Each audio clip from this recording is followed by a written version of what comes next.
This is why we chop. The Braves are trying to get back into the win column tonight at Turner Field in Atlanta as we play our third and final game of this three-game series featuring the Braves and the surging New York Yankees. And this series between the Bronx Bombers and the Braves is brought to you by our friends at the Home Depot. Good evening, friends. Along with Dale Murphy and Joe Simpson, great to be back at the ballpark. My name is Chip Carey. Things have not gone well for the Braves in this series. The Yankees stunned Atlanta with a 6-run eighth inning last night, and that continues a long trend of frustration, Joe, for the Braves on their home turf against this New York club. Yeah, this needs to end tonight. Yeah. I mean, the Yankees have won 13 of the last 15 games played here in this ballpark, including postseason, and they've outscored the Braves almost 6-3, as you see. Relief ERA, much better. Starters ERA, a lot better. Over almost 2 runs, better than 2 runs per game better. So what has this turned into? It's like the Yankee Stadium of the South. At least that's the way it sounded last night when Alex Rodriguez hit that grand slam. We need the Braves to get on top early tonight and let the Braves fans shine through. A lot of discussion about how the eighth inning played last night. Johnny Ventersdale really struggled, and the Braves bullpen the last week has had some issues too. Yeah, that's right, Chip. It's something we're not used to here in Atlanta with this bullpen that we have. But lately, the past 20 and a third innings, they've given up 15 runs and 28 hits. What really stands out to me, Joe, is in 2011, this bullpen led the league in ERA, and right now they're 19th. Yeah, but maybe tonight, Dale, it'll be up to Tim Hudson to be the stopper on this, and he's done a real good job after a loss. He's done a great job for the Braves, 32-16 and 3-1 this season. Let's hope that happens again tonight. It is a star-studded night, to be sure, at Turner Field in Atlanta. The Yankees are in town. The Braves have their bevy of all-star hopefuls, and will break down the National League all-star voting up to the minute when we return right after this.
Turner Field. Atlanta trying to avoid a 3-game sweep at the hands of the New York Yankees. And fans, let's get Chipper Jones into one last All-Star game.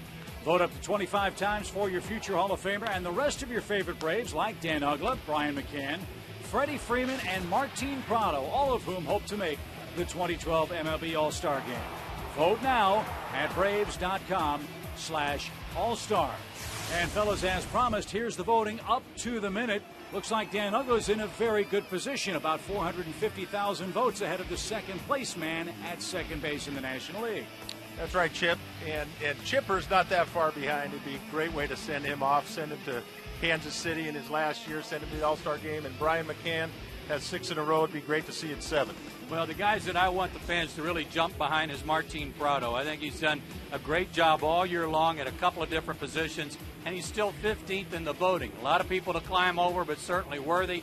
And who's been better leading off ball games across the board than Michael Bourne and all he's provided to the Atlanta Braves? He's certainly deserving of votes, too. He needs to climb up the ladder and get a chance to go. The All-Star Game will be in Kansas City, as you know, and this July. Don't miss that biggest event of the summer. Baseball's greatest stars battle for home field advantage in the Fall Classic. The road to the World Series starts with the 2012 MLB All-Star Game, Tuesday, July 10th at 7:30 p.m. Eastern, 4:30 Pacific on Big Fox. The Braves and the Yankees. Final time in Atlanta. We'll see if the Braves can break into the win column in Game 3 when we come back to Turner Field right after this.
Summer and to Turner Field in Atlanta. We wrap up the series with the New York Yankees. And during today's game, we're participating in the Home Run Challenge. So far in 6 previous games, $1,092,000 has been raised for prostate cancer research. And tonight, every home run hit in tonight's game raises $14,000. You can make a pledge by calling 800-798-CURE. That's 800-798-2873. Or go online to www.pcf.org.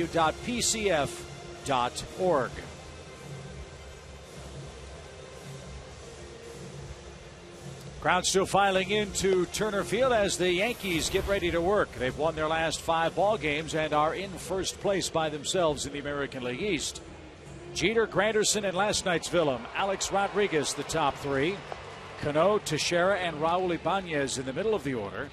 Nick Swisher, Russell Martin, and former Dodger Hiroki Kuroda rounds out Joe Girardi's lineup card. And for Tim Hudson, he'll make his 9th start of the year.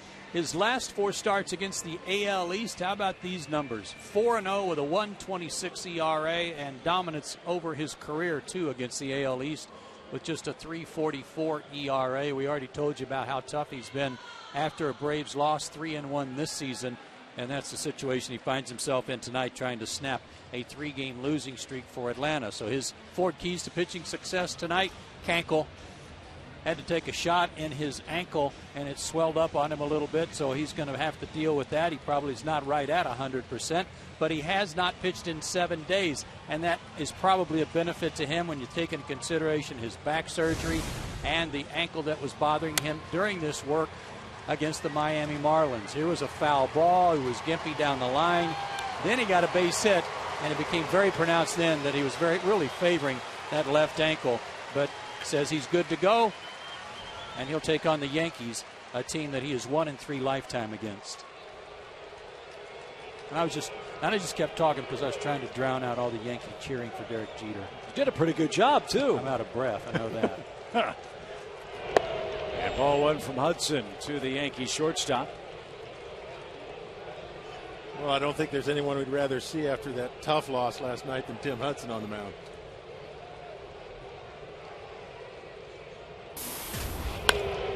Jeter splits the right center field gap. Bourne knocks it down, can't recover, and Jeter stands at second base.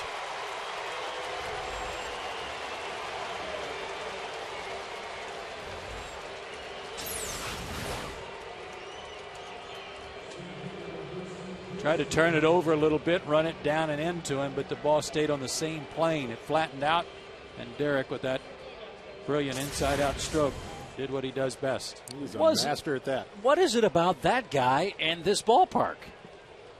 He is just destroying the Braves at Turner Field. Where do you see the numbers Jeter has put up? As Curtis Granderson bats, he's the Yankees center fielder.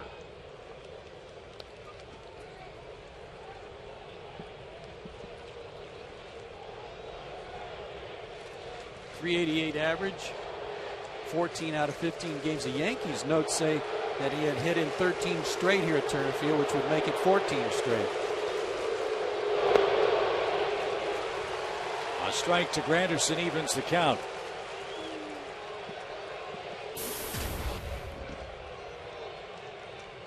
Curtis 3 for 9 in the series. And scored one of those big 8th inning runs last night. You know, I had a couple ballparks I hit really well in, but it wasn't the ballpark, it was the pitching staff. It wasn't very good. You know, some San Diego years. But that hasn't been the case with Derek Jeter here with this ball club. I mean, he's been facing quality pitchers and pitching staffs year in and year out here at Turner Field.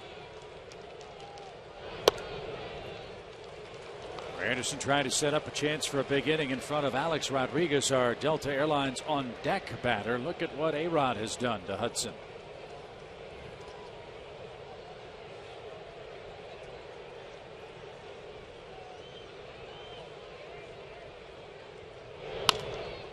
Ground ball right side, Eric Kinski.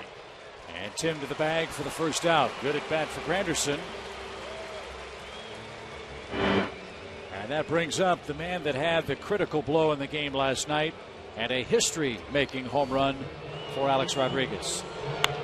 3-2 fastball at the knees, right where he likes it, down and out over the plate. And I mean, that got out of here as fast as any home run can. An amazing 23rd career grand slam. And that ties him with Lou Gehrig. And now Rodriguez with 1 on, 1 out.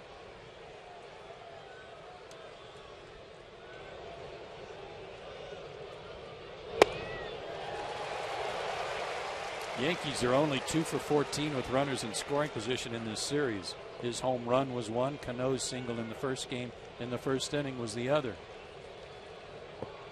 But Tim has allowed 9 first inning runs this year of the 24 he has allowed total.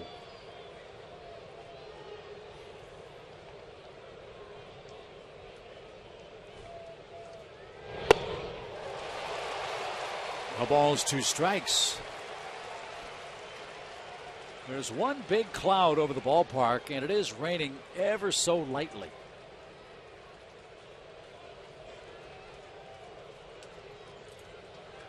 As you see, a warm, muggy evening. A couple of good breaking balls from Tim to get ahead in the count.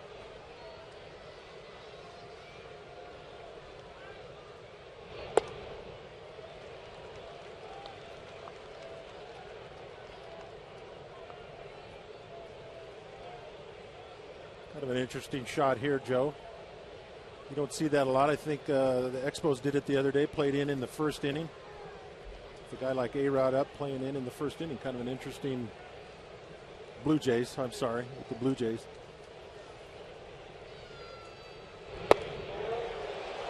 Just missed the corner. 2 balls, 2 strikes. And the infield is in, but they're paying ultimate respect to Alex Rodriguez by allowing Chipper to play behind the bag and get out of the way, just in case anything sharply hit to him, he'd still come home.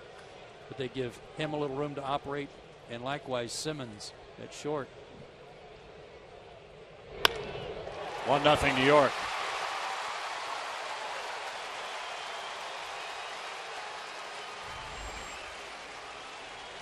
A-Rod starting to heat up. That's his 30th RBI. Again, missed the target, out over the plate and down, right in his wheelhouse.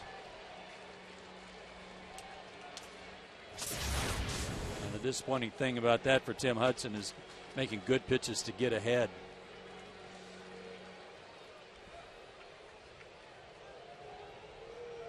Robinson Cano bats with A-Rod at first and 1 out in the first.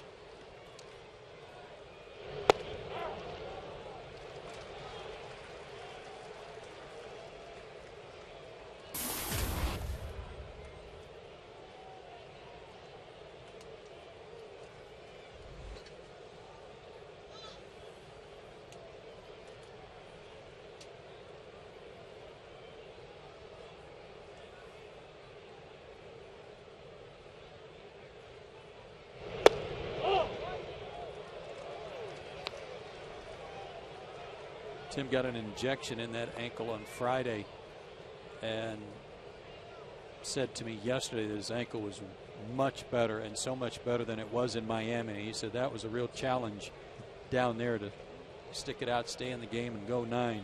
It was killing him.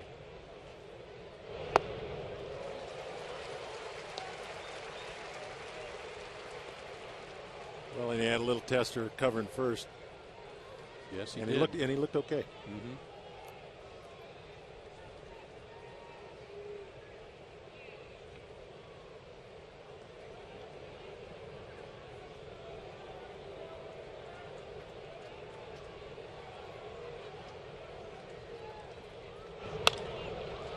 That's line foul to the left side. And Cano will do it again. 1 ball, 2 strikes.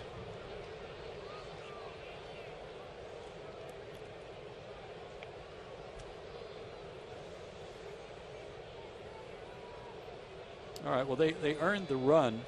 A double, got him over, got him in. But now do your best to limit the damage to 1 run and get your team in the dugout.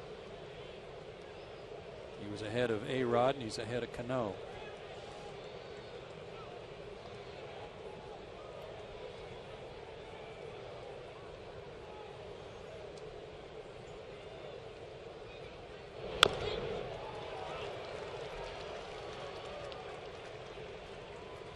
Here's a look at the Braves' defensive lineup for Game 3. Prado, Bourne, and Hayward left to right in the outfield. Anderson, Simmons, and Dan Uggla up the middle for the Braves. Brian McCann is behind the plate. Tonight a milestone game for Dan Uggla.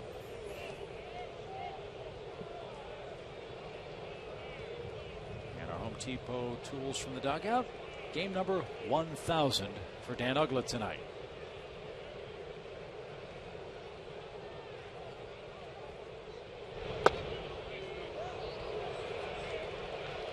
No swing. 2 balls, 2 strikes. Well, that was an interesting one because it looked like he swung and yet he missed it by about 4 feet. I think it looked worse than it was because he lost his balance. Yeah, I think so.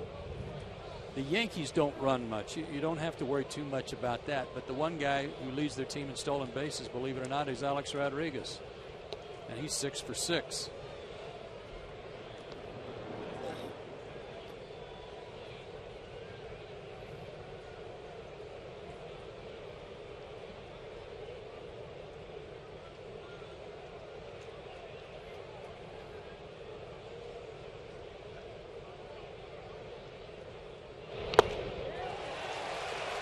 Cano is down on strikes.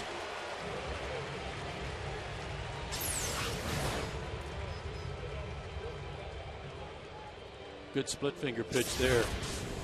Acted like a changeup, sinking, and Cano right over the top of it. McCann able to hold on. Tim struck out 3 in that 5-hit shutout of the Marlins. That'll bring up Mark Teixeira. Teixeira is 1 for 5 in the set and 4 for 15 in his career against Hudson.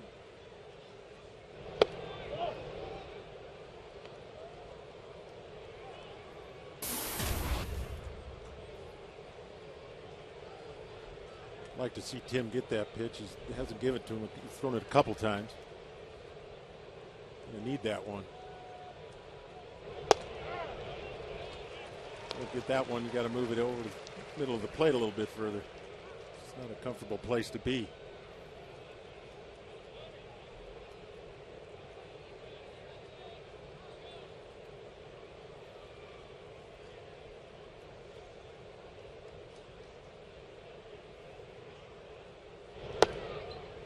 It's not an altogether uncomfortable night.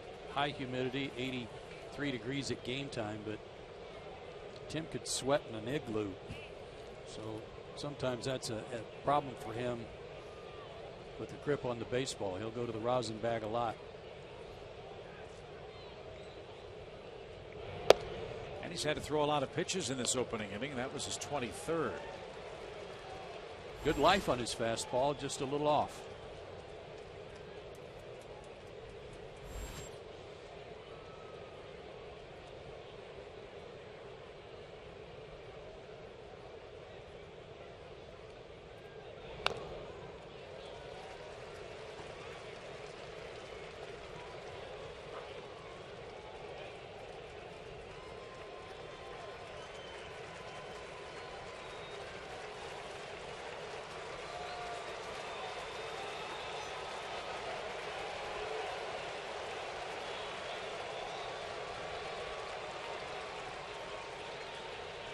A-Rod leads and is running.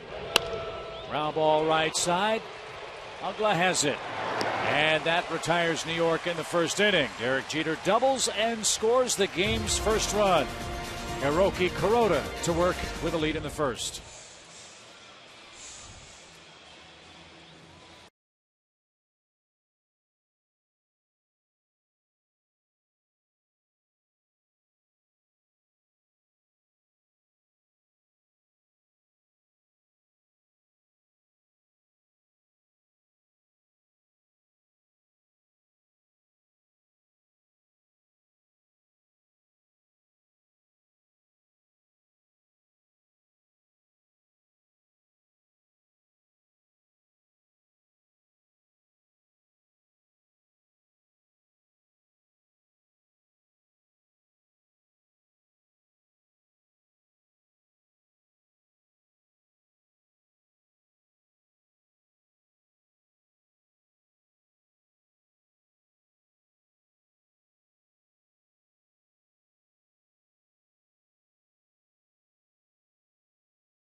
And the Braves coming up for their first look at Hiroki Kuroda tonight.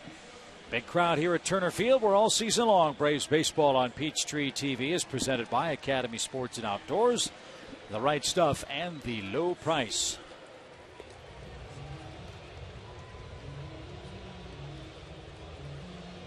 Nice sentiments by the crowd at Turner Field. Braves line up this way with Bourne and Prado in front of Brian McCann in the first inning. Dan Uggla's been hot. Chipper Jones, Jason Hayward, Eric Hinsky gives Freddie Freeman the night off at first base. Then the rookie shortstop Andrelton Simmons hits eighth. Hiroki Kuroda is 37 years old, 6'1", 205, but he has been outstanding his last three starts. 5-6 on the year, but 2-0 in those three starts and a sub-1 ERA. Only 2 runs allowed in 22 innings. His 4 keys to success tonight: sort it out. He throws 5 or 6 different pitches, and it takes him a few innings to figure out what's working and what the release point is on all of them. And runs. He's already got 1 to work with, and that's usually about all he ever gets against the Atlanta Braves, at least when he was with Los Angeles. His numbers against the Braves: 1-4, but a great ERA of 2.10, and received just over 1 run per start. Fly ball foul off the bat of Michael Bourne. And the Braves center fielder behind in the count. 1 ball, 2 strikes. His fastball's in the high 80s, low 90s at the beginning of the game, but he can crank it up a little later on to around 93, 94.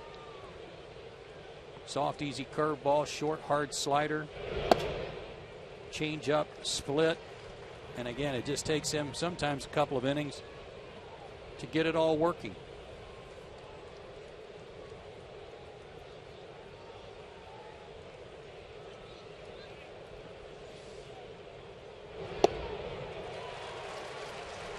Michael Bourne strikes out. That's how the Braves first starts. Yankees have flashed some terrific leather in this series. They've made just 24 errors this season. Teixeira, Cano, Jeter, and Rodriguez, with the battery of Russell Martin and Hiroki Kuroda.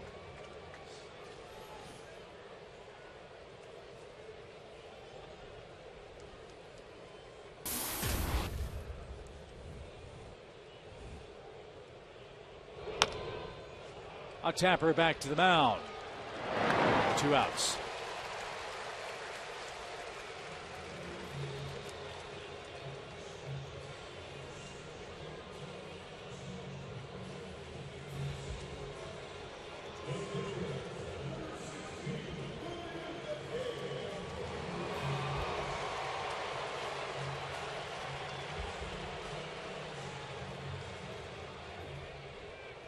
Here's Brian McCann.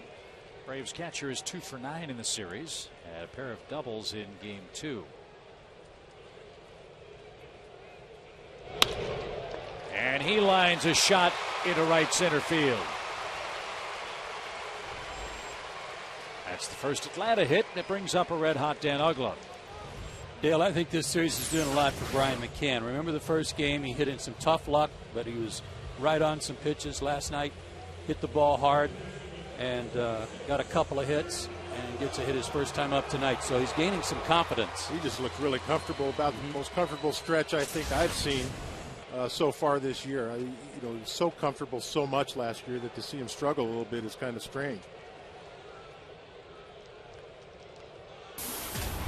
Really looks comfortable on off speed and fastballs this series.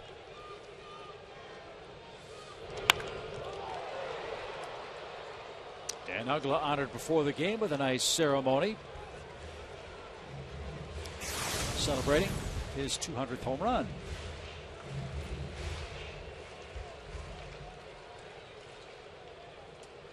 And his 1,000th game tonight.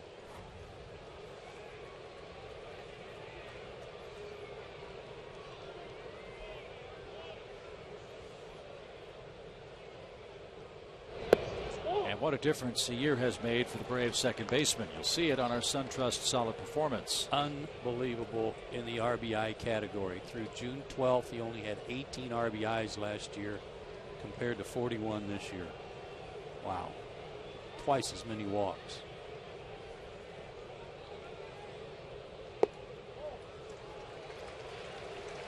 That's high and tight with a fastball. 2 balls and a strike. And speaking of walks, Uggla with 44 of them this year. That's 3rd most in baseball.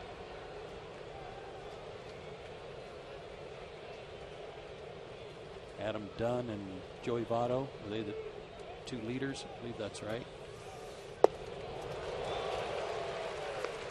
I would never doubt you, but I will be sure.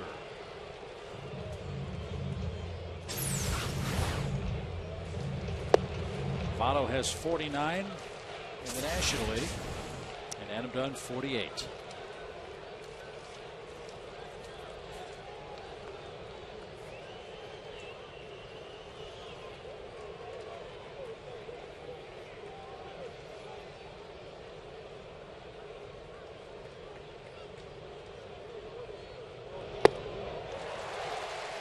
Second strikeout of the inning and game for Kuroda, who maintains a 1-0 lead as we head to inning number 2.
To you by the Home Depot.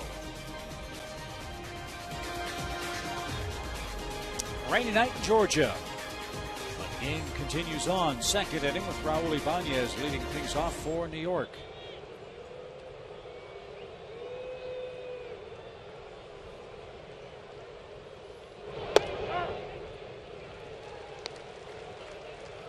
Raul Ibanez picked up where he left off, tormenting the Braves in his career with his home run in game 1. 4 homers, 14 RBIs his last 9 games against Atlanta. Take a look. Hanging breaking ball. And a no-doubter. His 10th. They now have 6 batters with double-digit homers. That's the most in the majors. Hinske at first base. 1 out. Third ground ball out for Hudson in the game. When he's right, he picks up a ton of those. And watching him move there, Dale, looked like he got off the mound. Not too much trouble. Looks like he's moving okay. You know, the thing that I love to watch about Tim Hudson pitches, A-Rod got that base hit. He put it where where Tim Hudson doesn't usually pitch in the middle of the plate. He just does not throw balls down the middle of the plate.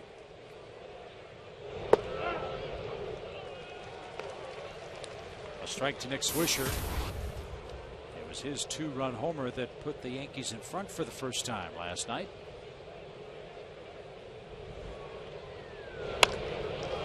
This ball smacked into center field, a 1-out single.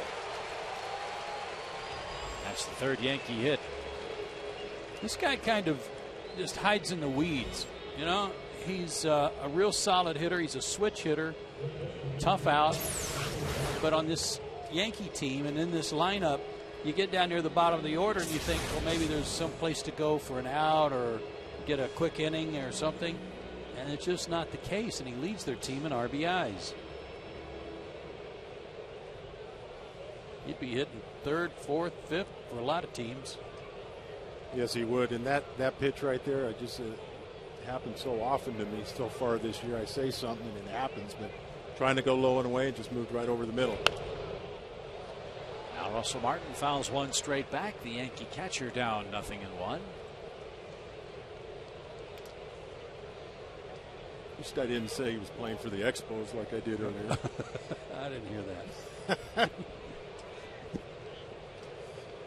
Well, we knew you meant the team from Canada. Yeah, somebody from a lot up of fans there. may not remember that there was a team in Montreal. As Martin goes to work and takes low from Tim. 1 ball, 1 strike.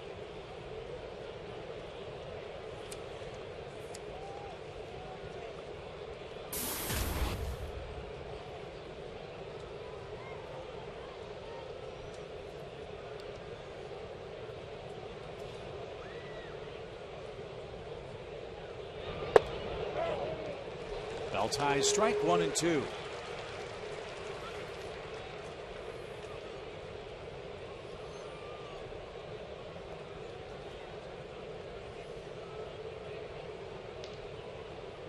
The Braves started play tonight 4 games behind Washington. The Nationals already are in the win column.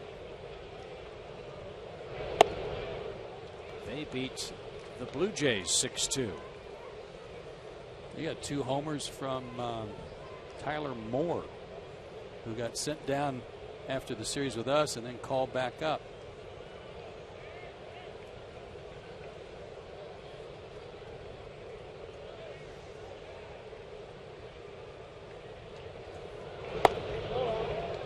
Well, he is just missing the corners, isn't he? I don't know if he's missing or not. Yeah. I think you said it best, Bill.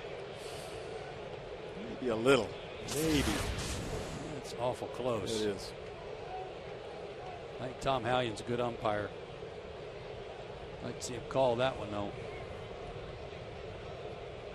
Runner goes from first, swing and a miss. The throw right on the money. I'll strike him out, throw him out, double play. Swisher's gunned down for the first time this year, and the Braves go to work in the 2nd. Chipper Jones will lead off for Atlanta, down 1-0.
McDonald's, by the Georgia Lottery, by AT&T Uverse, and by Ram Trucks.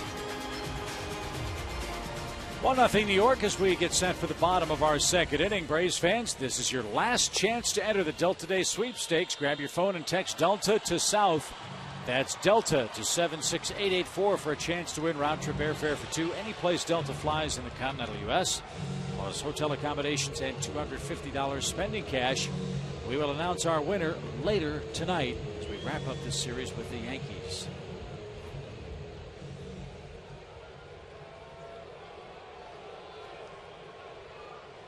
Those are some great hats there.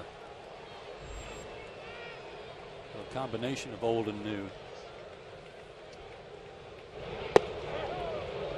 And strike to Chipper Jones, who leads things off.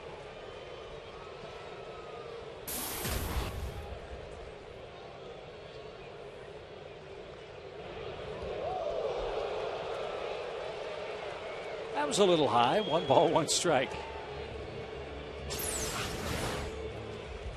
Well, I was just going to say, you know, with a guy with 4 or 5 pitches, but pretty good control, what you do is you just go up there and get a strike and let it go. I'm glad I didn't say that before that pitch.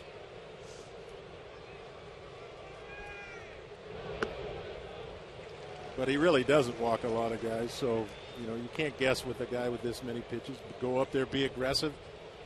He'll probably put something in the strike zone somewhere. Again, his last 3 starts, 22 innings, just 3 walks, and only 2 runs allowed. Up to 23 innings now.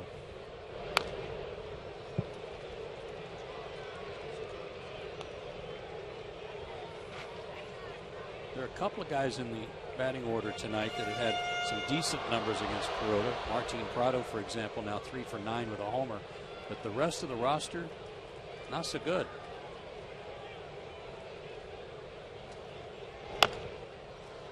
That's bounced to the mound. Kuroda takes care of Chipper Jones. 1 away. Rain continues to fall during our commercial break. Head groundskeeper Ed Mangan went out and talked with Tom Hallion about the weather situation. There is a big cell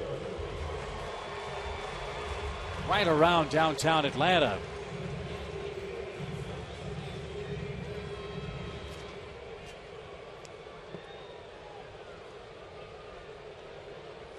Some stuff going on south of the ballpark too.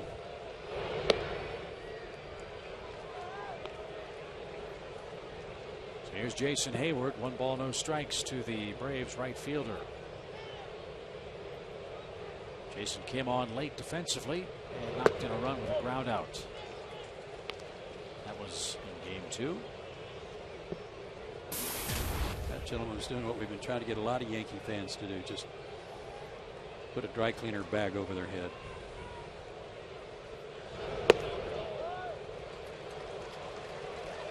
Bless his heart. 3 balls, no strikes. Oh, it had a hole in it.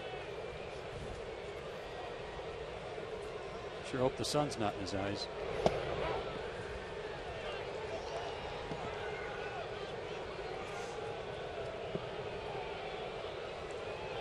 Now the rain's coming down a little harder. Some of the fans heading for the concourse. 3 balls and a strike.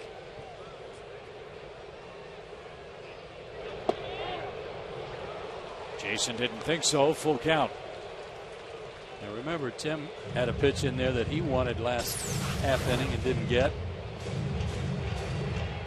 wasn't a whole lot different than that one, was it? No, there wasn't.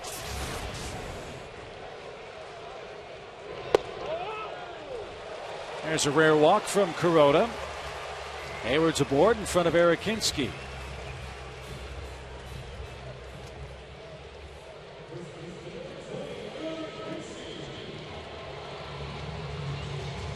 Well, that's a good at bat by Jason. Looked like he went up there.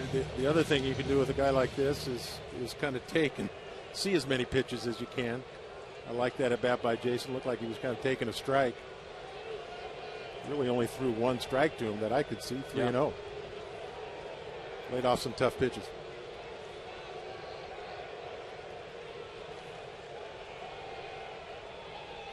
Better than a third of his runs that he's given up this year have come in the first inning.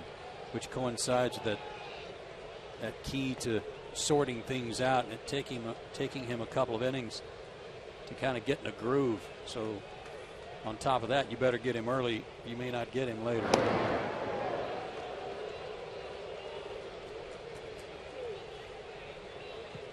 And you can see what I'm talking about here. Innings 1 through 3, a very high ERA, and half that in the middle innings.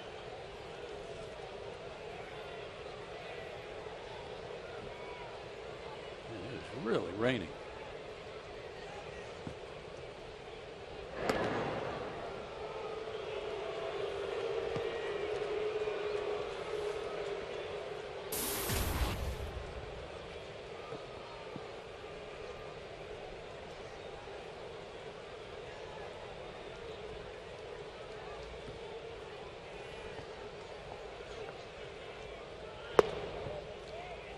Off the plate. 1 ball, no strikes. Jason started down a second, stopped, and I just love the fact that Jason is aggressive whenever he gets on the bases this year. Getting into good rhythm and stealing bases. Looks like he still wants to run.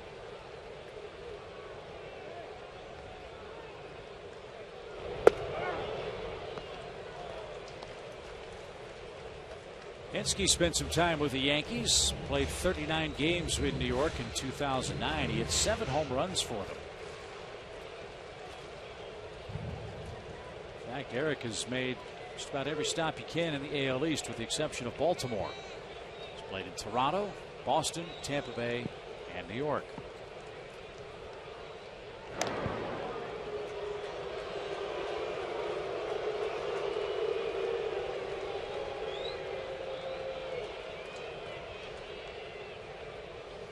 He's had a tough go of it lately.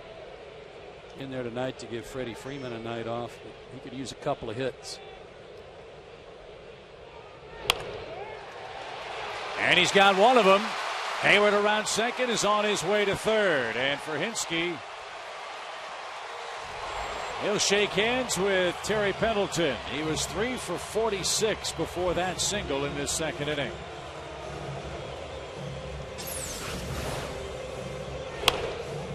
And the worst part for Eric is that if he's not in there in a start, just coming off the bench, it's hard to get out of a bad rut when you may get 1 at bat every couple of days. So getting 3 or 4 at bats tonight is going to help him get going, and that hit will certainly be the start of it. And good aggressive base running by Jason Hayward. Well hit ball, but never any hesitation. Got a real good jump off the bat.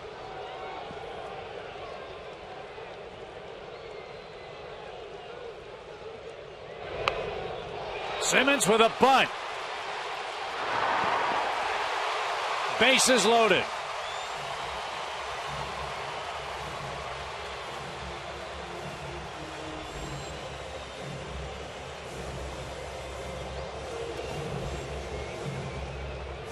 I didn't like that one, boys. Now, there's still an opportunity with Tim Hudson coming up here to squeeze him in, and Tim swings the bat pretty well. But first and third, 1 out with a pitcher batting behind you is not the time to drop a bunt down. You got to get that run in and tie the game up. Yeah, I agree with you, Joe. The only thing you can hope for is maybe Kuroda will try and get him at first and throw it away. But A-Rod was telling him, don't throw it as soon as it was on the ground.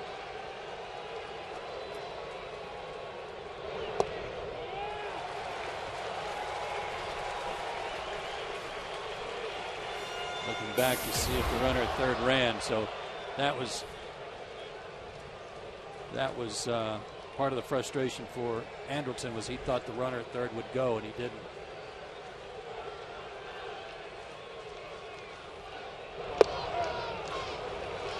Well, again, A-Rod was telling him not to throw it. There's a chance that maybe Jason goes on the throw to first, but you got to credit Alex Rodriguez. Kuroda's got his back to the play. Rodriguez held him up, said, do not throw that. You're going to give up a run. But you're right, Joe. You got to be hitting there. Yep. Got to be hitting. And especially as well as Anderson swing. Yeah.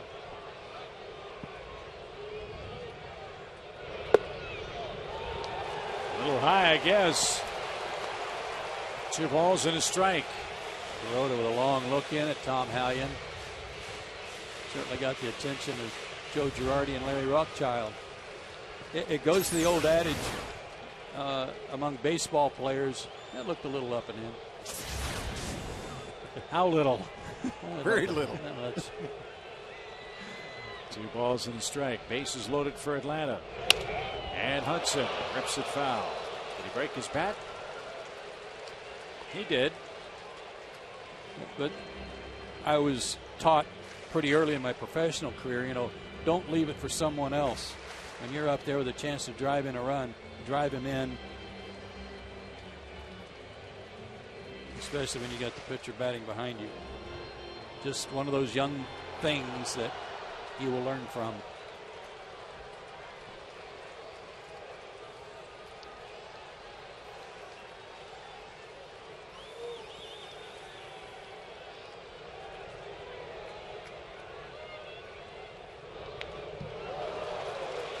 Good cut.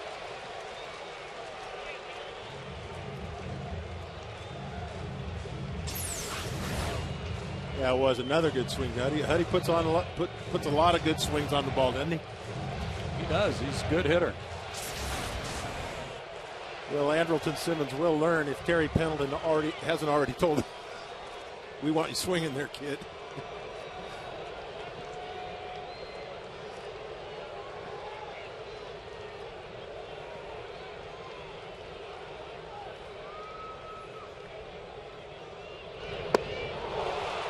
And Hudson's down on strikes. 2 outs.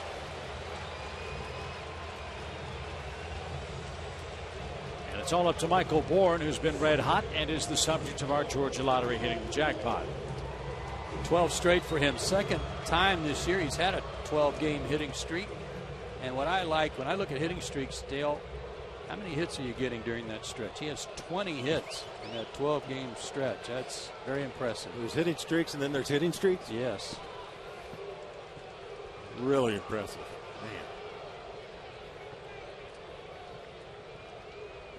Man.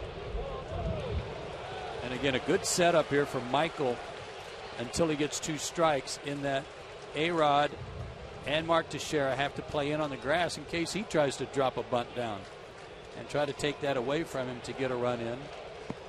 So it cuts down on their mobility, their range, where he might be able to slap one by him.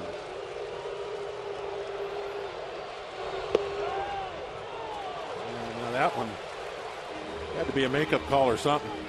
Because that ball was well off the plate. Oh, my.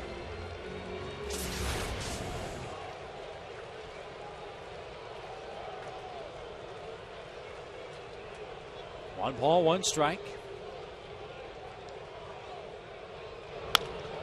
Hot shot to Cano at second. And that will retire the side. The Braves load the bases but cannot break through and trail 1-0.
By Sony Picks, that's my boy.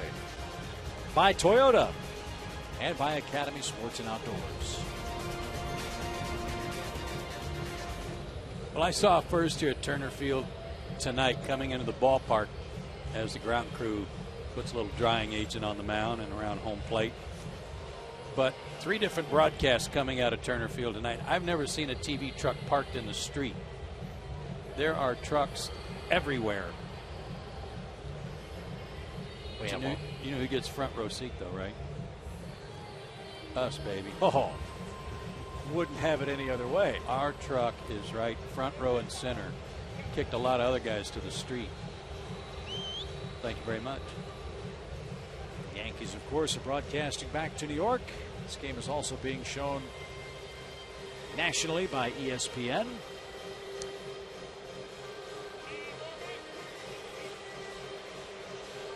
As this is the second team in for our interleague homestand. Next up is the Baltimore Orioles, and that series starts Friday night. Game time 7:30 on Peachtree TV. How about the Baltimore Orioles, fellas? Buck Showalter's ball club tied with Tampa Bay, just 1 game behind the Yankees as we start play here on June 13th. There's another team with a ton of homers, averaging almost 4.5 runs a game. They've got a good lineup, and that's without Nick Markakis. But Matt Wieters comes back, the former Georgia Tech star. Adam Jones is having a great start to his season. 18 home runs you see there. Tied for 3rd most in the majors. They got a good ball club. And Brian Roberts, remember him? Yeah. Terrific second baseman, had concussion syndrome. It's really been a problem for him the last couple of years for the Orioles ball club. But he came back and had a big hit for the Birds last night, so doesn't get any easier for Atlanta, to be sure, after we say goodbye to the Yankees here in Atlanta. And we were talking about that stretch of the season, though. Interleague play, National League East play. If you're playing somebody from the East from either league, it's going to be a tough go. So Hudson will get a few moments to take his warm-up tosses now that the batter's box and mound have been attended to by Ed Mangan and his staff. Rain has lessened significantly, but it is still coming down at Turner Field. Well, speaking of the Orioles, it's just good to see that franchise playing better. Great baseball town, great history. Even though Pittsburgh's in, they've been struggling. It's good to see Pittsburgh playing well. You like those old traditional clubs with some good history to get back in the fight. I'm really happy for the Pirates. I mean, they haven't had a winning season since that 92 year, when the year of Sid Slide. That's a long time ago, folks. And they're only a game behind the Cincinnati Reds. They had a brutal early season schedule to the Pirates. Played a lot of teams that were either in the playoffs or approached playoff contention last season, including a series against the Braves. But we saw that Pittsburgh bullpen very effective. And their starting pitching has been really good, especially A.J. Burnett. He's done a terrific job for the Buccos. We will see Pittsburgh the final 3-game series of the season. It'll be on the road at PNC Park. They got some flamethrowers coming out of that bullpen. Hiroki Kuroda was asked before the game, hey, can you hit? Of course, in the American League, they have the DH. He said, it might be better if someone else did.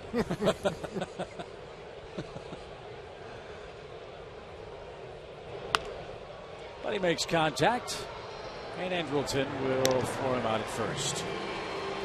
Another ground ball out for Tim Hudson. One away. Georgia Power customers can get a free in-home energy audit performed by an energy expert from Georgia Power.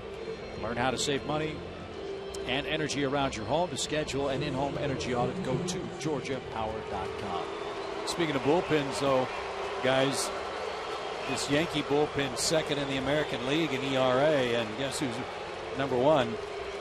The Baltimore Orioles, who are coming to town.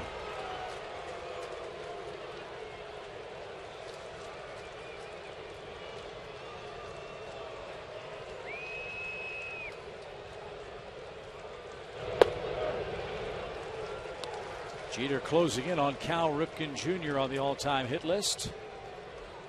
Jeter now 3,170 base hits in his career.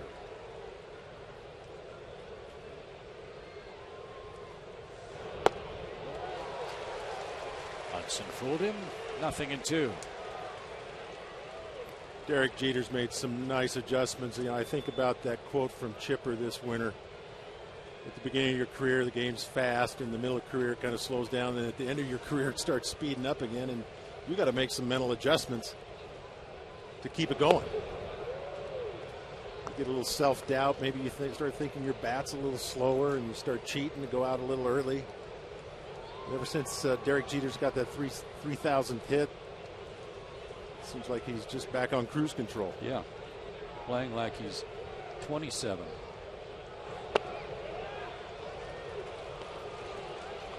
'81 hits coming in, now 82 hits for Jeter, the oldest Yankee ever with 70 hits or more in the team's first 50 games of the season. Most hits in the history of interleague play. Fly ball to right. Jason Hayward's going to get that one. And 2 outs. Much as we talk about Derek Jeter's offense, he'd be the first to tell you he's not the same player defensively as he was in his younger days, but that play in the playoffs against Oakland really cemented his stature as one of the game's greats. That and going into the stands against Boston for a pop-up and coming out battered and bleeding. That was a great catch, but it was even better when he came out bleeding. Well, you talk about that play in Oakland, you know, it's just one of those things, you know, I think Bobby Valentine said, oh, he's out of position, but we've talked about Andrelton Simmons, even at a young age, with great instincts. That was great instincts. Had a sense you should be somewhere, not necessarily the fundamental thought, but follow your instincts. Well, I said it earlier in the series. If you're not from New York, it's pretty easy to hate the Yankees, but it's really hard to hate Derek Jeter in the way he plays and represents the game of baseball. There's some players in all sports who just want to be around the ball. They want to be wherever the play is taking place. And that kind of led him to that play in Oakland. That's a great point.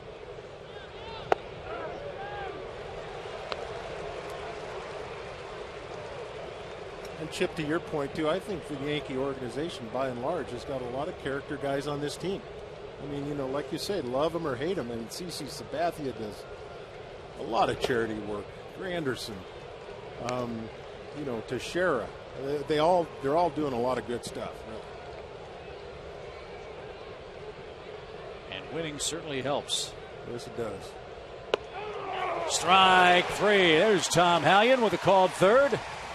And Hudson retires the Yankees in order in the top half of the inning. Prado, McCann, and Uggla coming up, looking to tie or take the lead at home.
Scoreboard. The Braves 2, 3, and 4 hitters are coming up now against Hiroki Kuroda. Second time through the order. Let's see if the Braves have a little better luck. They loaded the bases in the second, but could not push across a tying run.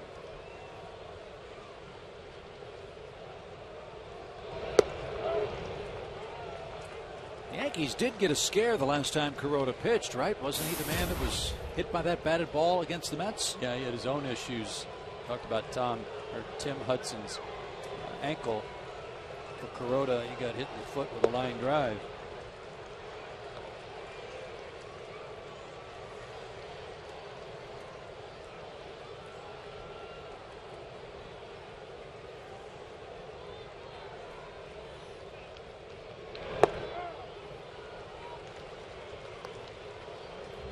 Ball, 2 strikes.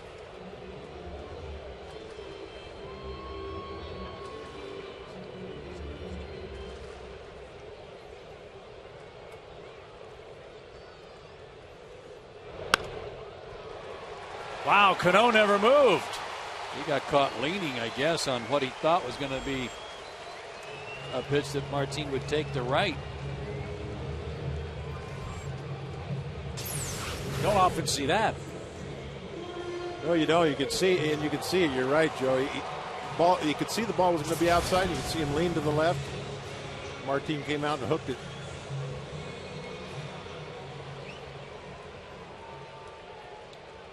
Martin 1 for 2. Brian McCann already with a single.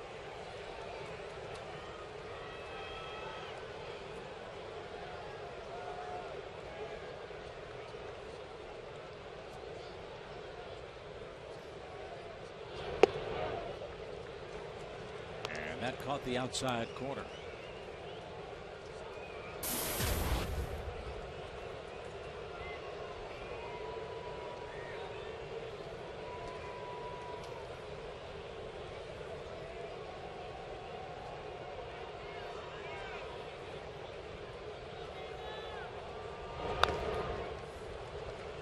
Told you at the beginning of the game that Kuroda was just 1 and 4 against Atlanta.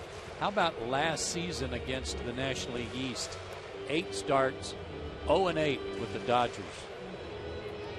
And in this instance, not a good ERA. Run support didn't really matter.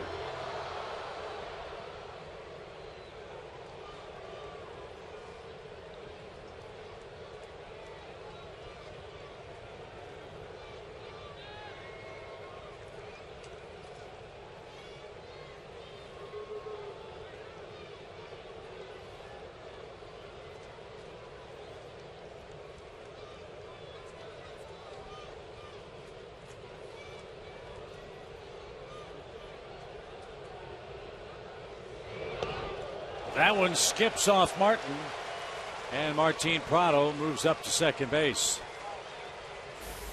Wild pitch. What did that hit that caused it to jump all the way up onto the screen?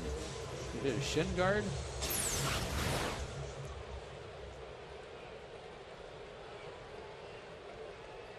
Yeah, I think it hit Martin's leg. As good a control as Kuroda has, that is one wild pitch right there. I mean, it wasn't even the screenshot there. We'll take it. The wind's picked up, blowing straight out.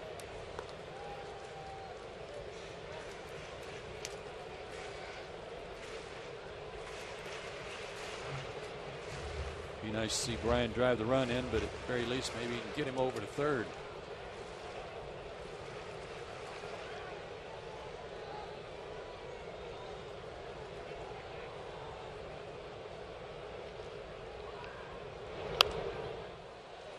Fouled straight back. A ball and 2 strikes. Delta Airlines is the proud sponsor of the Atlanta Braves. Delta night here at the ballpark. Craig Kimbrell bobbleheads.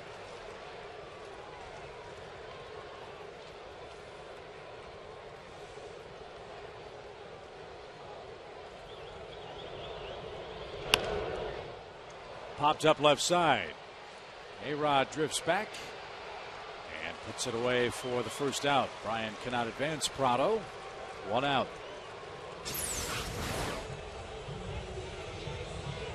Tied him up. Yeah, might have been a four-seamer, maybe a little cutter in. But he's ramped up his fastball a little bit too. He started off 89, Yes. 90. That was 92. Yes.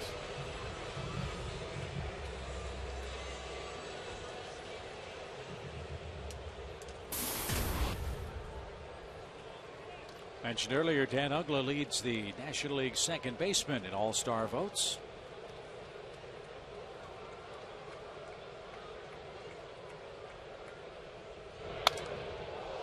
Broken bat is foul.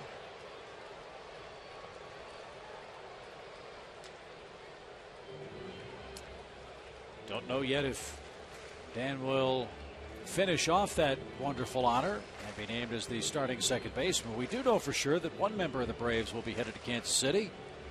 And hats off to Jim Lovell, the Braves assistant athletic trainer, named as one of the trainers for the National League All-Star squad. Happy for Lovey. Yep, nice going, Jim.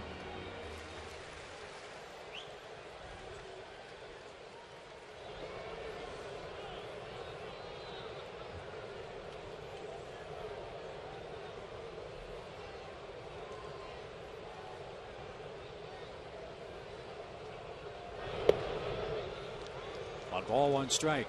You know, Dale, back in the olden days, when you and I were When the playing, Expos were around? yes, in those days, there were a lot of guys that used bats that came under some suspicions at times, you know, for corking and other things. Yes. You couldn't cork a bat these days. They all just split right down the middle. Everybody'd get caught if you were trying to use a bat of ill repute. Well, I don't know what that means, but that sounds illegal. to share it a first, 2 outs. Yeah, Doesn't sound good. I don't either. Corked, grooved, and then occasionally one of ill repute. Yes. But you're right, Joe. I think there was one. That's one from the wrong side of town. You know, we didn't have all the different kinds of wood that split that way. Right. Most ash bats that I recall break at the handle. Yes. And don't explode. I was actually kind of shocked. Do you see that often out of Uggla's bats? Because as you were saying the other night, one of the lightest bats and densest, a short, dense bat that you typically you don't see it break that often. I mean, does Dan? No more than normal. Once in a great while. Yeah. It just depends on where the point of contact was, and I think on that one he got hit in on his hands a little bit. Well, it seems like a couple of years ago there were a lot more bats breaking and flying out onto the field. Mm-hmm. They've done something to slow that down. 1-1 to Chipper. He bounced back to the mound. Was in his first at bat. Prado at third, and Kuroda working carefully, falls behind, 2 balls and a strike. I was watching Chipper take batting practice today, and I think for the first time in the 3 days he's been back, 4 days now, the ball is really jumping off his bat in BP. You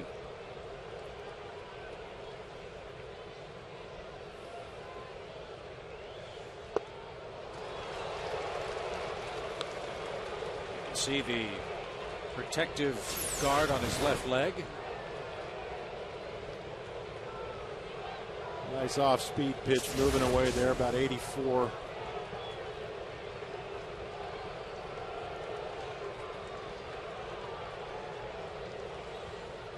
And now the 2-2. He's got a name for that pitch, and I don't know if it's Kuroda's name or if it's a Japanese title for that pitch. The one before, Chipper just fouled that one off, and it's like an old outshoot, I'll call it, but I think they call it a shutu. Is that it? The shutu. All right, thank you. And it's like an off-speed pitch, but it really runs away, in this case from a left-handed hitter. Almost like a screwball. Yeah.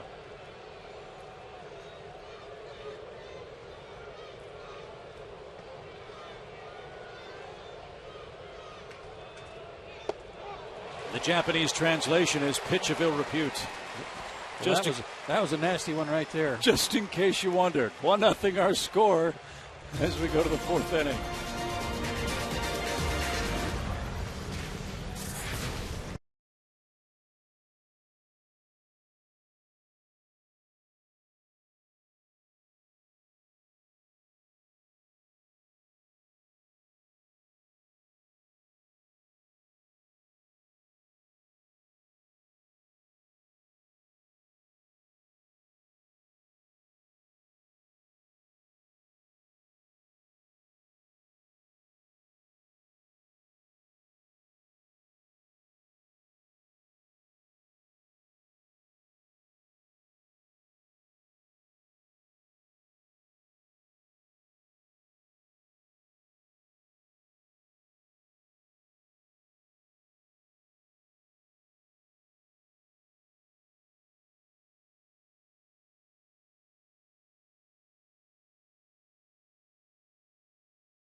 Wide year after year. Experience all the comfort and amenities you expect at an unexpectedly low price. Jameson Inn, Southern hospitality at its best. The rain is all but stopped at Turner Field. That's good news. Let's hope for some better news on our Blimpie game summary. Tim Hudson so far pitching a good ball game, but the Yankees got to him for a run in the 1st inning. Derek Jeter doubles, leading off the ball game. Curtis Granderson got him over to 3rd base. And even though Tim got ahead of him in the count, Alex Rodriguez came through with a base hit through a drawn-in infield to plate the only run of the night so far for either side.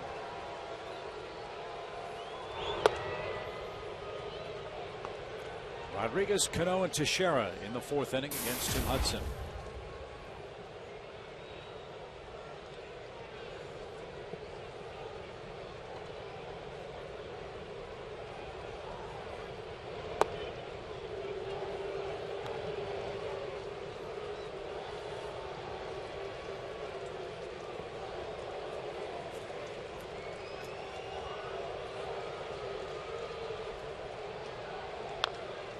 A-Rod needs 1 RBI now to tie Jimmy Fox for 6th place on the all-time RBI list in baseball history.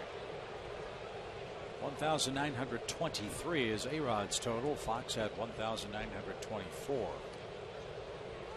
When you start getting lumped in with names like that for all your career accomplishments. That's what I was talking about last night with you two. You both played. I never did. But when you've hit as many grand slams as Lou Gehrig in your career, that's doing something.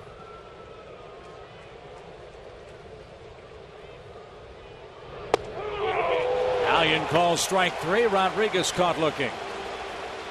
Good pitch from Hudson, who has struck out 4 men tonight. He threw this one at him. Yeah, that's a really nice sequence. Fastball in and then a slider away, and then he got a fastball, and then he threw that front door, I guess you'd call it a slider. Yeah. Good one. Caused him to flinch just a little bit. And one more note on A-Rod and the Grand Slam. As Robinson Cano bats.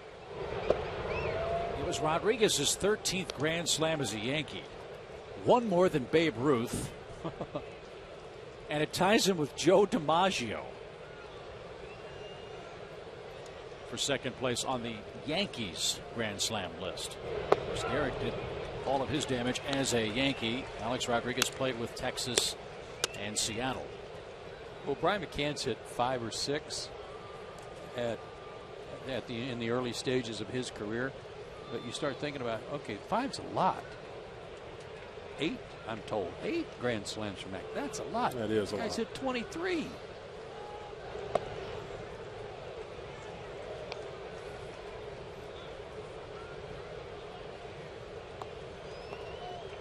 By comparison, Chipper Jones has 6.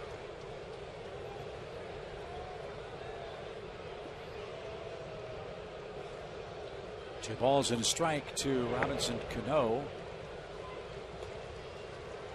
And now 3-1. Well, to put 23 grand slams in perspective, that's 92 RBIs.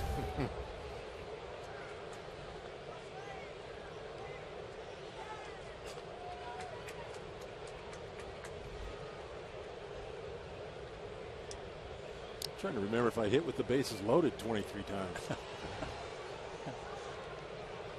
I didn't have very many grand slams, I know that. Flash of lightning as Cano takes a called strike.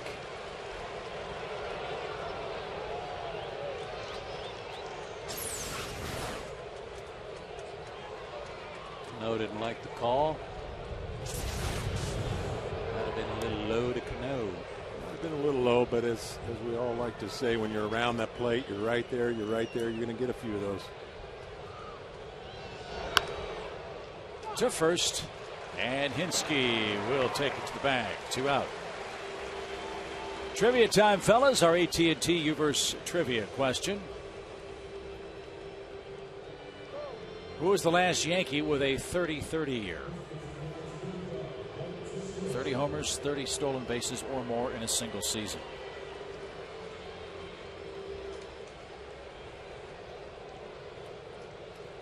So could this be a trick question where no one's ever done it? I was thinking the same thing.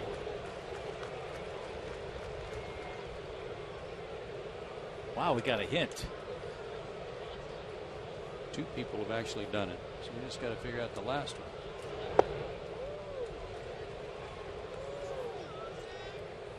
Ricky Henderson ever hit 30?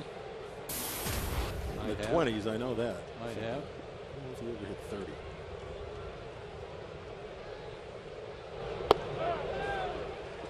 Darryl Strawberry.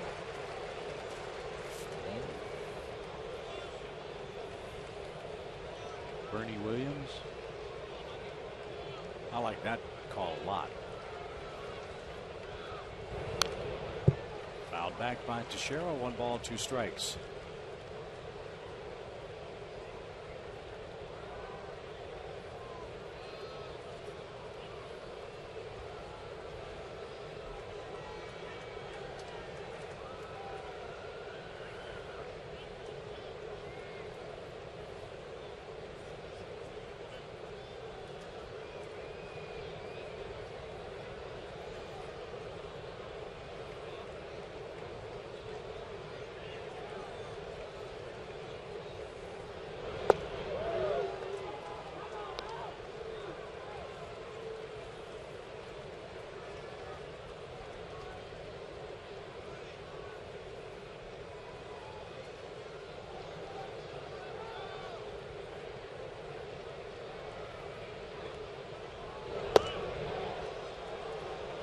Good pitch. Just couldn't get him to commit. Couldn't get Teixeira to commit to it and try to guard the plate. It was a good eye on his part.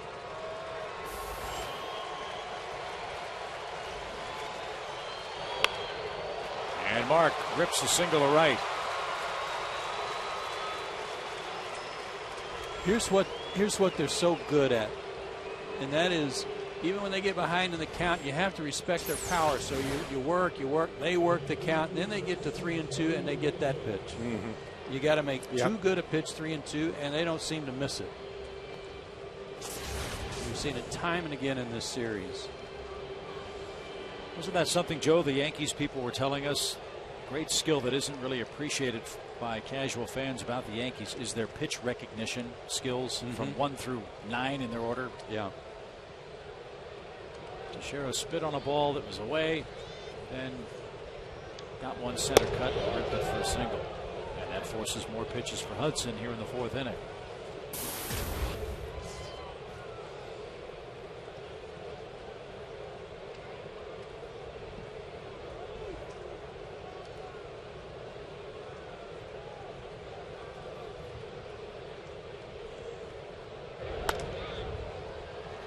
Popped up down the left field line. And out of reach of Martin Prado. 1 ball, 1 strike. Last night I mentioned they're a team that doesn't seem to get rung up too often on borderline pitches. And that may be so. But they also are a team that, as you just pointed out, Chip, they have a good knowledge of the strike zone. So they don't fall all over home plate chasing a lot of bad pitches. The only guy I can remember in this series that has chased some bad pitches has been Cano. And he's got a 10-game hitting streak. So he's not scuffling too bad.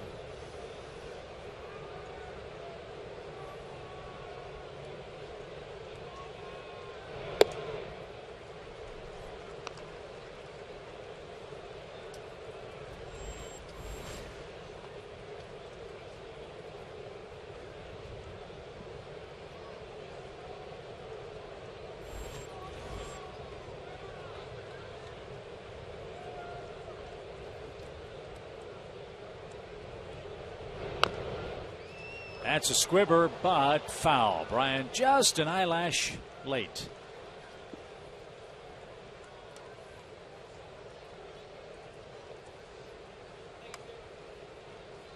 This Yankees team and their lineup, without even getting into their pitching, has 2 players on the left side of their diamond that are Hall of Fame players. They're both going to go in the Hall of Fame. Yep. And their rankings among all-time Major League greats, not just Yankee greats, is right there. Then you got 2 guys on the right side of the infield that are MVP candidates virtually every year. Ibanez pops this one in front of the Yankee dugout. Chipper's under it and makes the play. They are good players. They're expensive players. And they make it tough on everybody. They earn their money. Yes, they do.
Is brought to you by the Home Depot.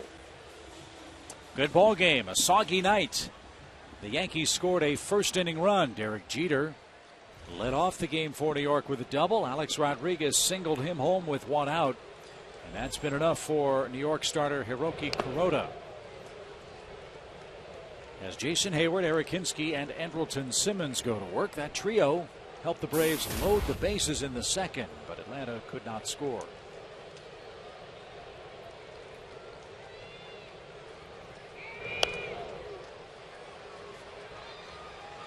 Another 92 fastball in. Maybe it may have a little cut spin on it. Throwing it to the lefties. Yeah, with Kuroda's off-speed stuff, that 92 looks 94, 95. Sure does. Beginning to rain again, too.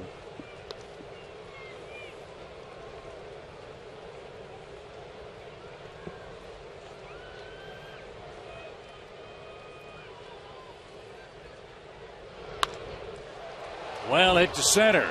Granderson going back. That's over his head. It's off the fence.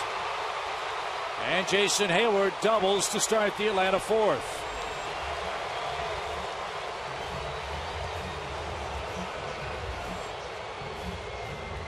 That was a 1-iron, much like the one that A-Rod hit out of here last night, only Jason's went to center field. Down. He likes the ball out over the plate. And I mean, this ball jumped off his bat and completely fooled Granderson. That was low. And that was not bad location. I think that's where Kuroda wanted to throw it. Give Jason credit on that one, hitting a pitcher's pitch. Looks like Jason sometimes just gets a little bit in between, fouls some fastballs. He's a little late. That one there. Hit it out front and drove it. Jason's 10th double. He represents the tying run. And Hinske bats. Eric singled his first time up.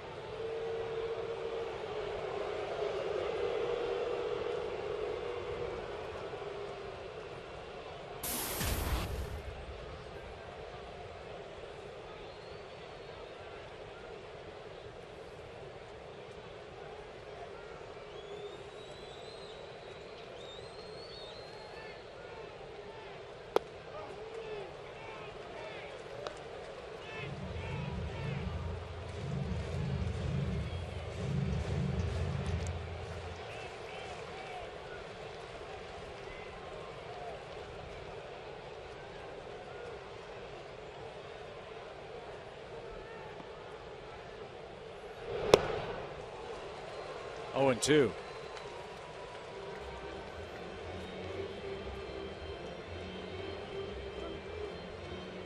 Kuroda's not the kind of guy to throw it by you consistently, but he just gets you to think. Yeah, what's next? Yeah, Hinske just a little bit late on that, but I guarantee if he's looking for that one, he's not going to be late. This guy pitching for the Yankees is a real tough customer. In 2009, he suffered a concussion on August 15th. Rusty Ryle, remember him? He hit a line drive that hit Kuroda in the head. And the ball bounced all the way to the on-deck circle and into the seats. He suffered a concussion as he strikes out Hinske for the first out. Went on the 15-day disabled list. Pitched one rehab game and then came back to the big league club.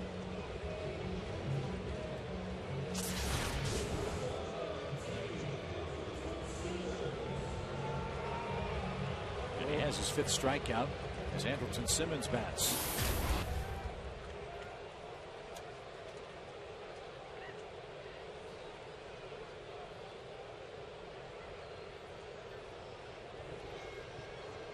He went 13-16 last year for the Dodgers, had an excellent ERA of 3.07, and then they didn't re-sign him.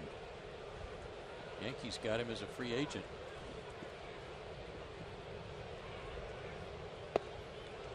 Almost 30 decisions and a 3 ERA in a lot of ball games. You know, he gets you to thinking that he's gonna throw that off-speed stuff. Probably throws a lot more fastballs than people would realize. 29 decisions last year in 32 starts. So he was around for a lot of the action. He does not want Jason Hayward to even think about stealing third. He's stepped off 3 or 4 times already. Cano's keeping him close too.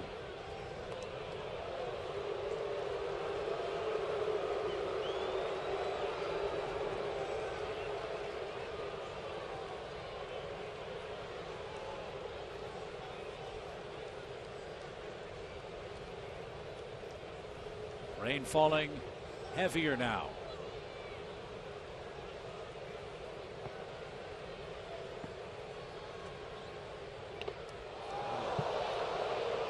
Was that ball tipped? Simmons went down. He said it hit him on the biceps. Freddie Gonzalez will come out, as will Jim Lovell to check on Andrelton. Freddie might want to know why he called it a strike. That's what I'm trying to figure out.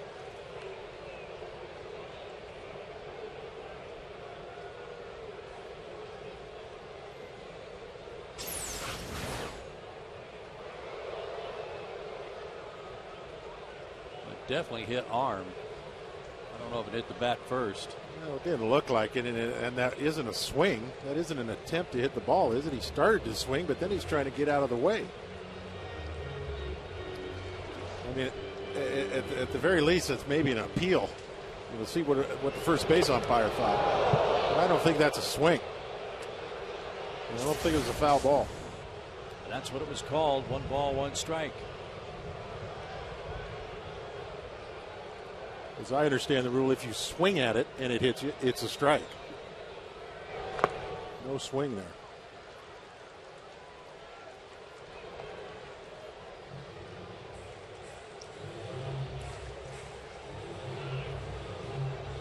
Lightning flashing around the park. Rain coming down, wind blowing out towards center. Braves down a run. Last visit by the Yankees.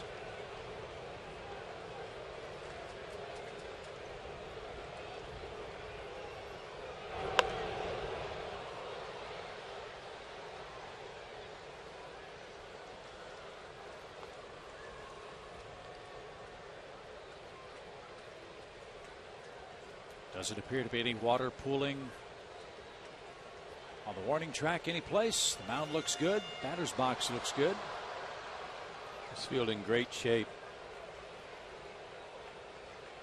And until such time as the umpires want to bring the tarp out, it'll withstand a lot.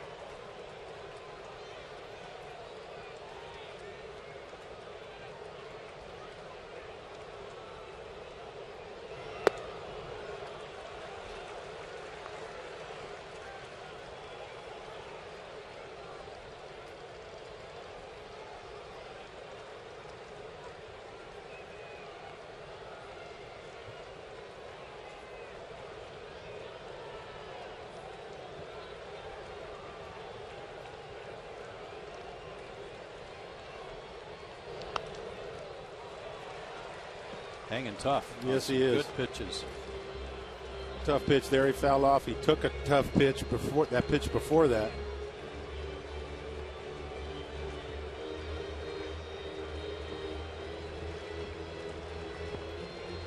Even Joe Girardi said, okay, enough's enough. I've been standing out here in the rain long enough.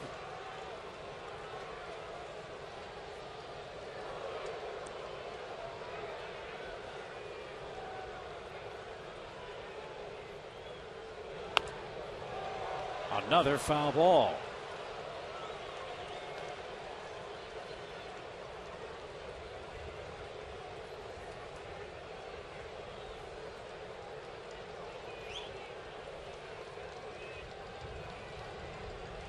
Not Tim's first rodeo. He's not going to stand out in the rain.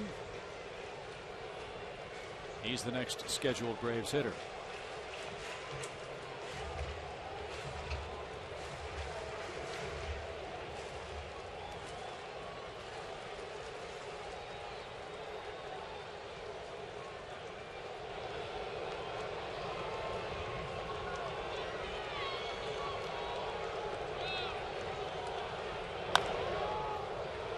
Last year, Kuroda made one start against the Braves. It was early in the season in April. He pitched into the 7th inning and only gave up 2 runs, but they were both solo homers and left trailing 2-0 after pitching 6 1/3 innings. The Braves went on to win that game 10-1. But he had no run support while he was in the game. This guy's also thrown a 1-hit shutout against the Braves in his career in his rookie season. In fact, he was perfect through 7 in that game. The man that broke it up, Mark Teixeira, his teammate with the Yankees at first base.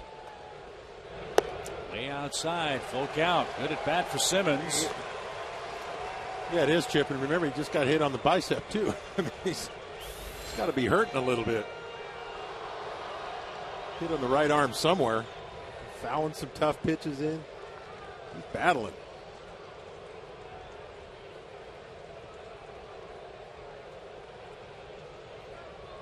They're doing a real good job of bird dogging Jason Hayward, too, to make sure he doesn't get a big lead.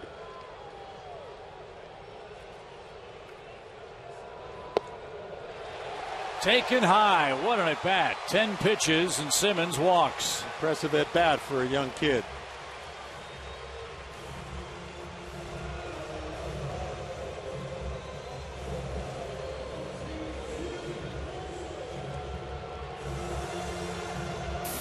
Braves are just 2 for 18 with runners in scoring position in this series. But one of the areas where Kuroda is at his best. Right-handers 215 average against him this year. Left-handers 280, but just overall a 194 average against him with men in scoring position. Tim drops a bunt, and it's perfect. Second and third, 2 outs.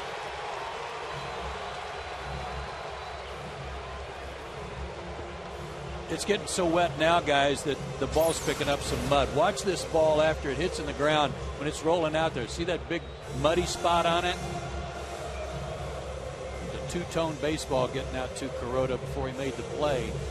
So that area in front of home plate especially really wet right now.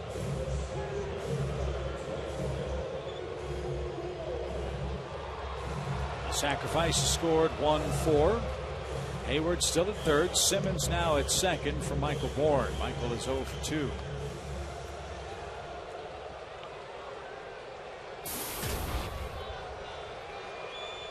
Oh, Michael's doing everything. Let's see if we can get a 2-out ribby. A couple of ribbies.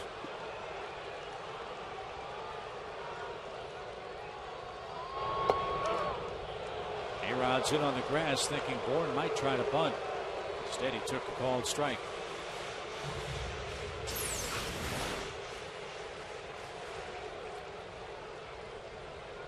Borderline.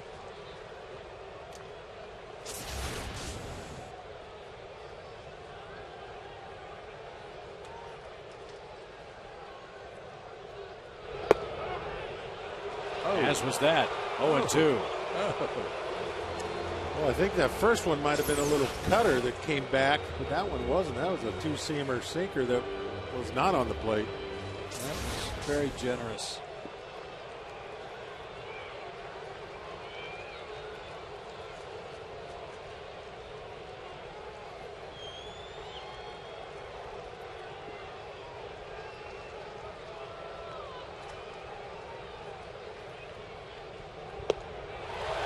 And Bourne is down on strikes. 6th strikeout for Kuroda. The Braves have left 7 men on base through 4 innings and trail by a run.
Now that's how you spread the diamond drive.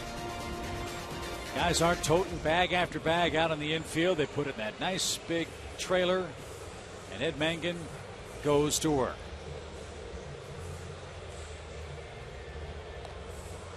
Probably talking to the crew chief right now as we take a look at our McDonald's fans of the game.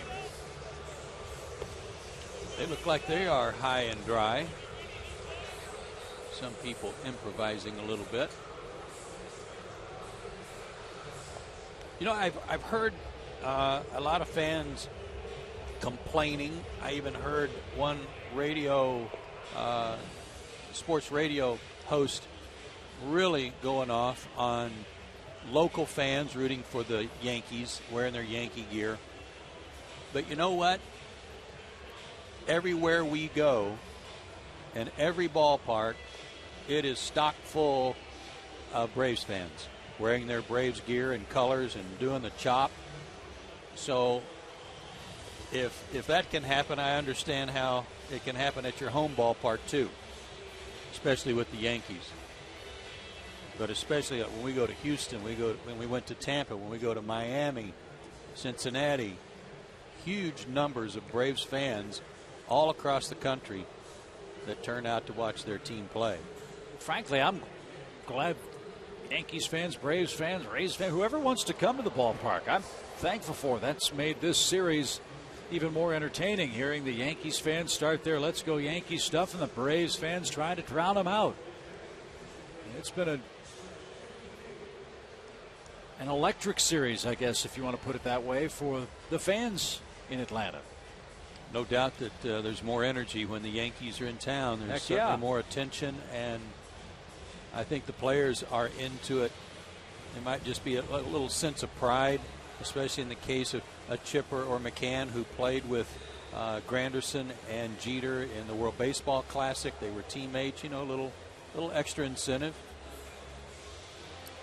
Well, I was really lucky, Joe, to be able to be here in the old TBS days when things started first going nationwide, and invariably wherever I go, if I have an appearance somewhere, it doesn't matter where I am in the country, people come up and say, I watched you all the time. You know, Idaho, small towns in Idaho, come home from school, do a little homework. The Braves games would come on. So, no, there's a good, solid group of Atlanta Braves fans throughout this country. Right. So the grounds crew continues its hard work, getting the field in tip-top shape on this rainy night. The rain has lessened ever so slightly. As you see, who has the best interleague records in Major League Baseball? That's the subject of our Academy Sports and Outdoor Leaderboard. Braves best among National League teams, but 8 out of 30 teams. And are 4-2, 4-3 this year. Is that right? 4-4. Did not see this rainstorm coming tonight. It was a beautiful night at the start of our broadcast. Then around the second inning or so, the humidity really started to build, and you see the dark, heavy clouds overhead. Hopefully we can get 9 innings in without much more interruption. Hudson back on the mound now, starting to loosen up. And he will go to work in the 5th inning with Swisher ready to start things off for New York. Well, we got a second. A little bragging on the Lynchburg Hillcats, the Braves Class A team, high Class A team in the Carolina League. They clinched the Northern Division first half championship with a doubleheader sweep last night over Carolina. And one guy in particular who's really been having a good year is starting pitcher J.R. Graham. He got the win last night. He's now 8-1 with a 2.53 ERA for Lynchburg. And they had 5 guys on their ball club named to the Carolina All-Star team who will play an All-Star game against the California League All-Stars. So in that representative group from the Carolina League, 5 of them will be from the Lynchburg Ball Club. Way to go. Yeah, J.R. Graham's a kid drafted by the Braves in the 4th round last year. Went 5-2 at Danville last season. right-handed pitcher, rated as the 13th best prospect in the Braves organization by Baseball America.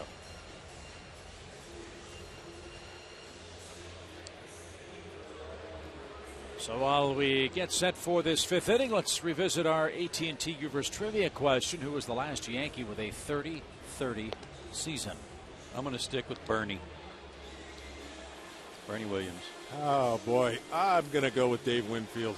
Oh, surprise! And I'll go. I'll steal your suggestion, Murph. I'll say Ricky Henderson.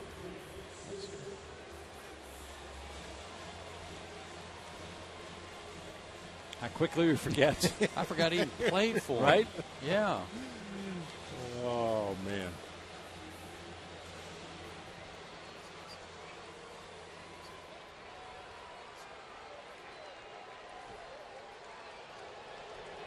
Bobby Bonds, the other Yankee to do it.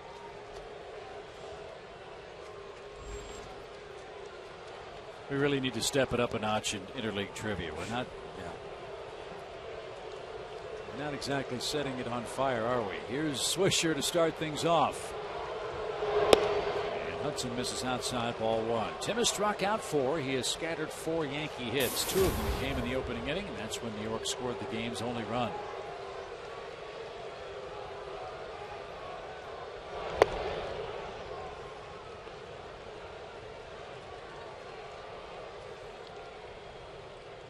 It's good to see Tim Hudson not showing any signs of problems with his ankle on a night like tonight, starting and stopping. Doesn't look like it's bothering him one bit. Yeah, and you certainly don't want any slipping out there on the slope of the mound if it gets wet, because it is his left ankle. That bounces into the seats. 2 balls, 2 strikes.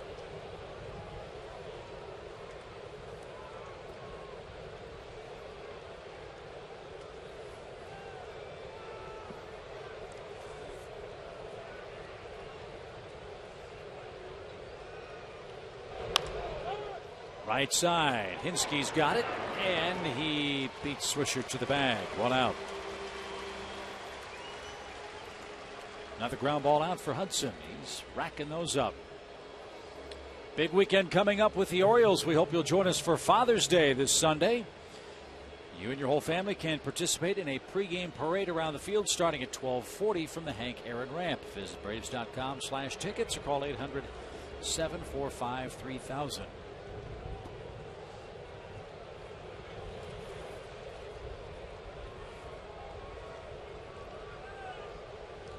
Got the pitching matchups for that series as well. Friday it'll be Tommy Hanson against left-hander Brian Mattis.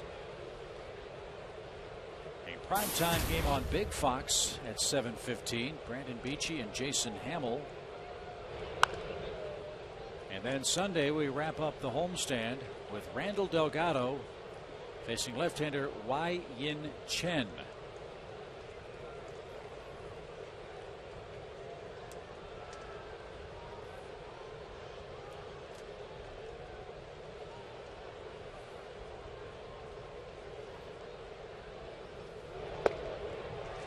Martin is down swinging.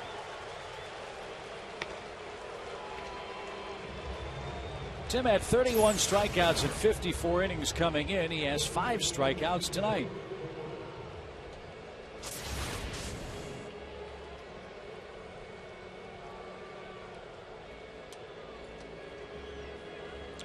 Here's Kuroda.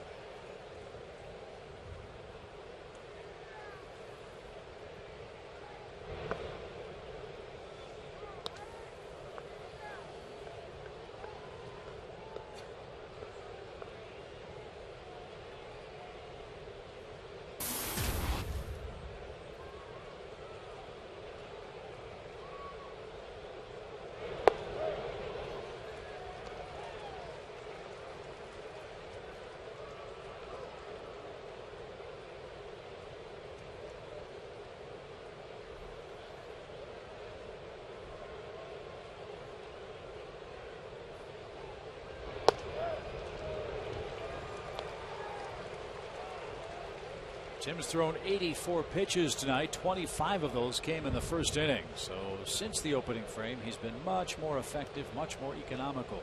Yeah, he's really settled in. And he works a 1-2-3, top half of the fifth.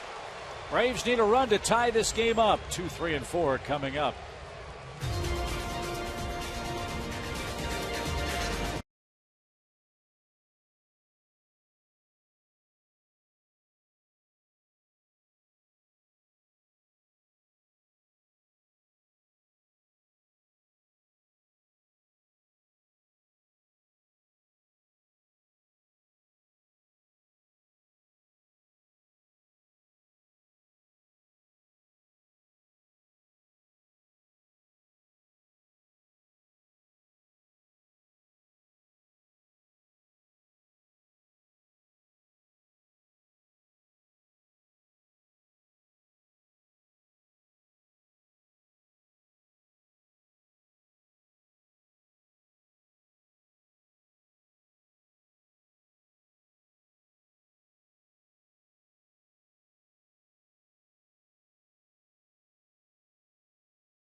For the Coors Light freeze can in the whole train.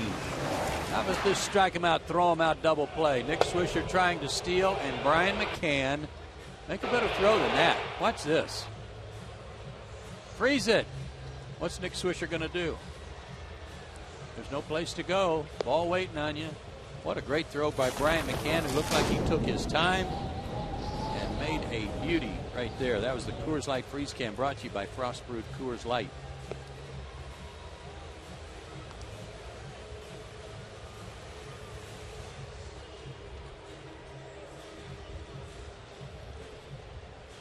Former President Jimmy Carter hoping to see the Braves mount a fifth-inning rally.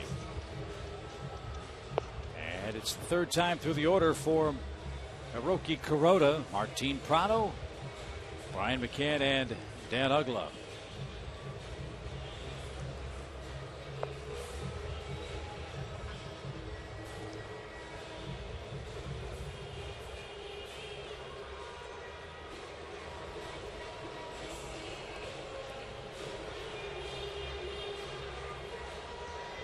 The other thing about this game, in addition to wanting to wipe out a little mini 3-game losing streak and salvage a game of this series, it's got a day off tomorrow. Yeah. Be nice to go into that off day, nice and relaxed, getting ready for the Orioles on a good note. So get Tim Hudson a couple of runs and let's see if that'll be enough.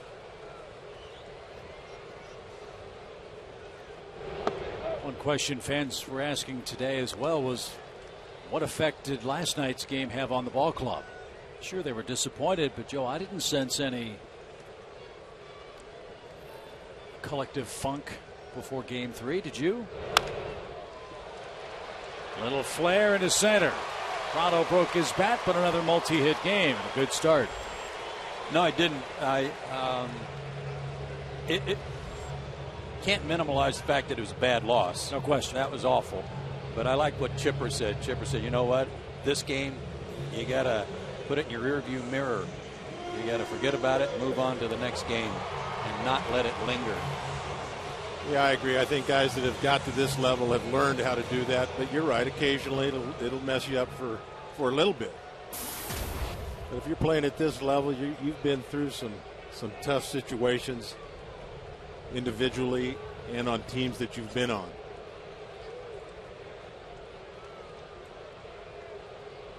Tying run aboard for the Braves. Brian McCann in the batter's box. He takes down and in for ball one. You got to minimize that carryover, because that's personally and as a team, that's how losing streaks and slumps start.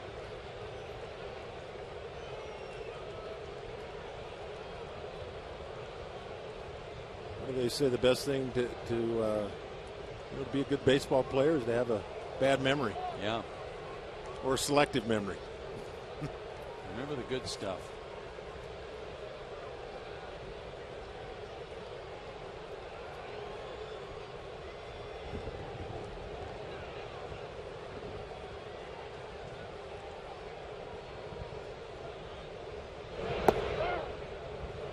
Over the outside corner. Just past 9 o'clock tonight in Atlanta.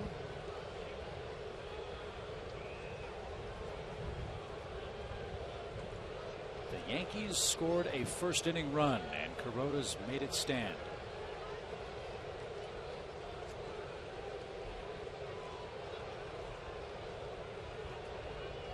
This series has been interesting in that the Yankees got a run in the first in game one, then they got a run in the second and the third inning. And that was it for the scoring all night. Last night, the Braves got 3 in the first, and nothing happened until the 7th when Atlanta added on, and then, of course, the Yankees came back. And tonight, an early run, nothing since. There's a shot down the right field line, but he pulled it foul. Right on the button, though, again for Brian McCann. Another one.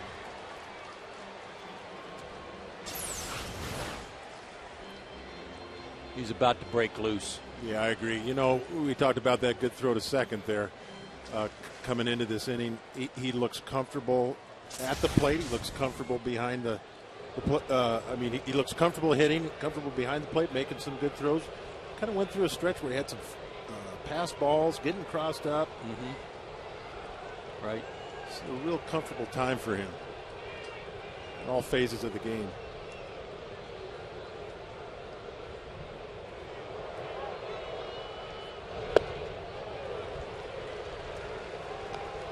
Two balls, 2 strikes.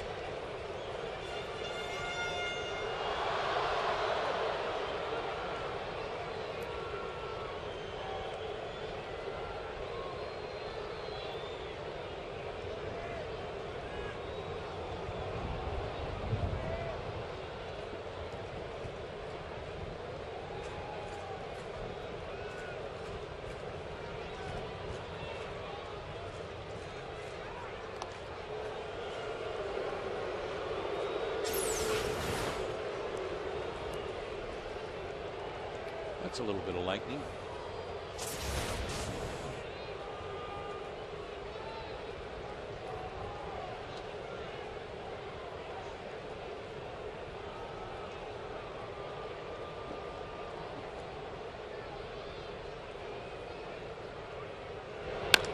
And there's some thunder.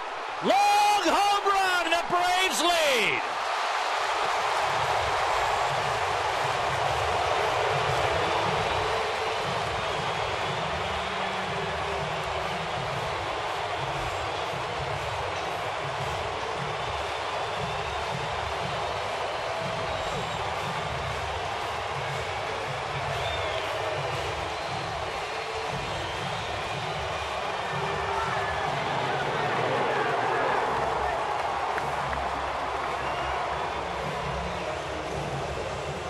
If Nick Swisher was going to catch that one, he was going to need to be in about row 20. Well, you said it, Joe. He's looking comfortable. He's swinging great. No doubter there.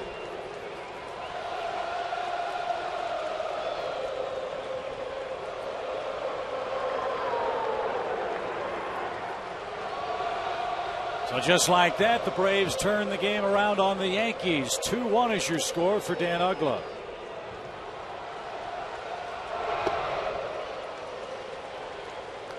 First home run for Bryan since he took Kyle Loesch out of the park against the Cardinals. That was May 30th.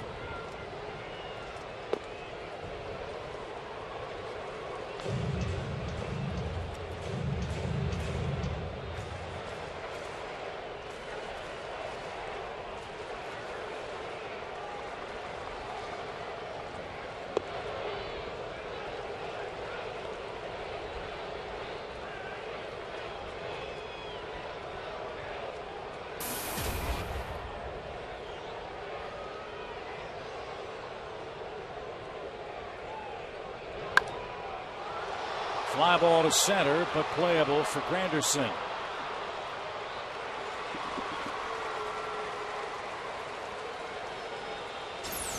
You know, it's interesting. They set up outside. It was going to either be a backdoor slider or a sinker. He throws to first, and then they change and they come inside. And I think they probably are thinking maybe we should have gone with our first instinct. And actually, they didn't get it inside where they wanted. It left it out over the plate. Another case of mislocation. Yeah. Something that's haunted the Braves in this series. Braves finally capitalize. Chipper rolls toward deep short. A-Rod cuts in front of Jeter, but Derek makes the pickup. And the scoop by Teixeira at first base for out number 2.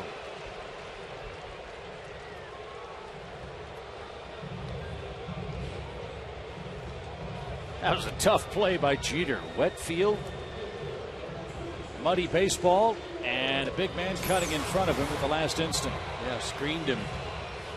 And the only reason A-Rod ranged that far to his left was because he was playing Chipper way off the line.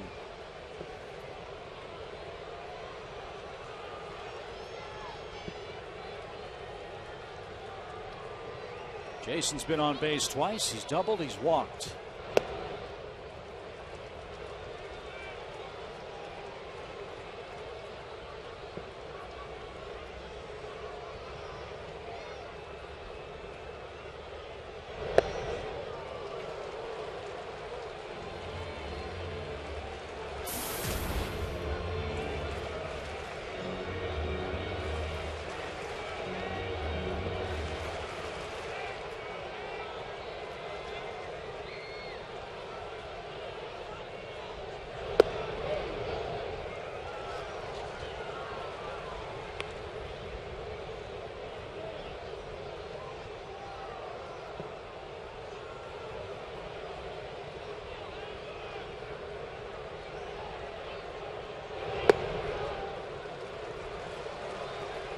Martin held it there for just a split second. Hayward now way ahead, 3 balls and a strike.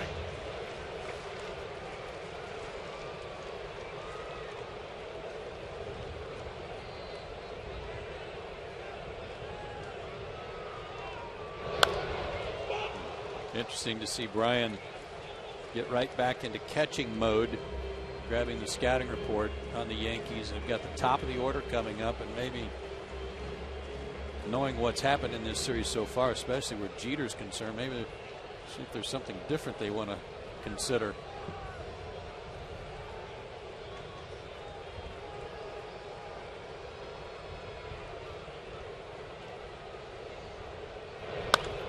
There's another bullet off the bat of Hayward this time, and it bounces off the fence and right. Jason Hayward has a pair of doubles.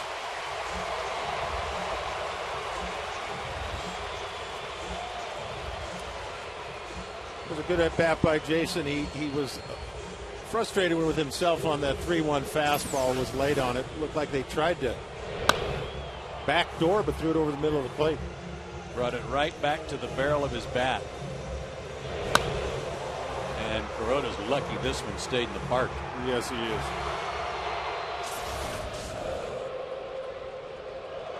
Keep adding on. Here's Hinsky. Eric is 1 for 2.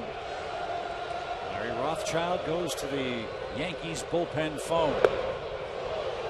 And Martin with a terrific stop saves a wild pitch. 1 ball, no strikes.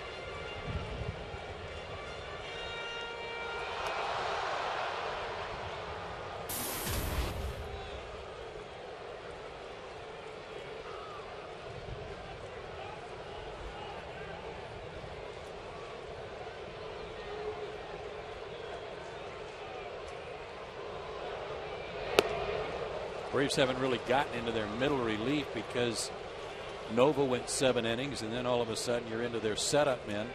Last night, despite giving up 4 runs, Sabathia lasted 7 innings, and then you get into their setup men and closer.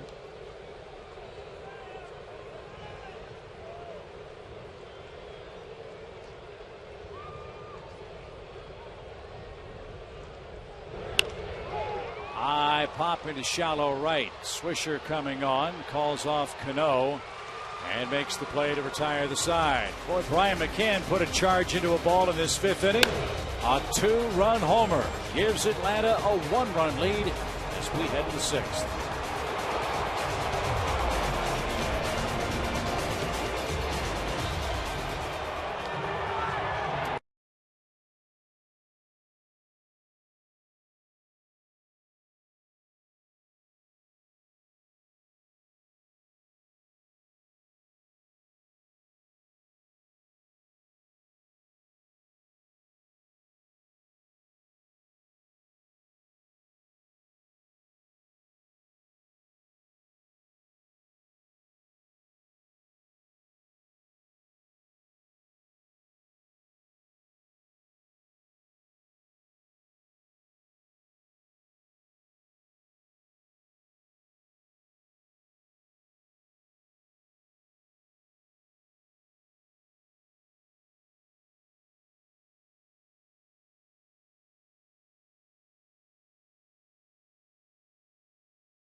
Acura scoreboard. Hey, great to see the Braves in front. They've out-hit New York 8-4 tonight.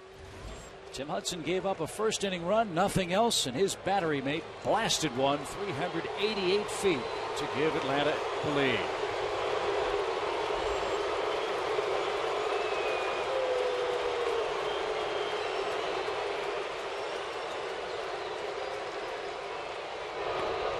Ooh, and Jeter nearly got clipped. It's a big inning right here. Real big inning for Tim Hudson and the Braves. And he's very glad that Jeter was able to run away from that one. But he just got the lead. Needs a shutdown inning, and it's the toughest part of their lineup. Well, that's something Tim Hudson is not afraid to do. Move guys around. And look at Jeter.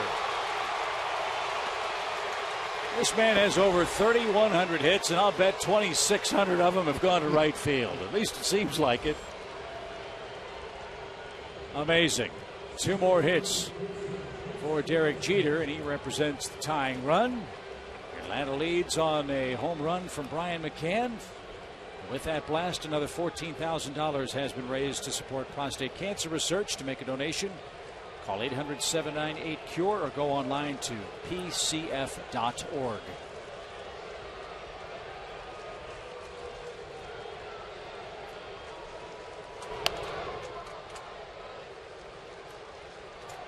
Here's something that's always used to bug me.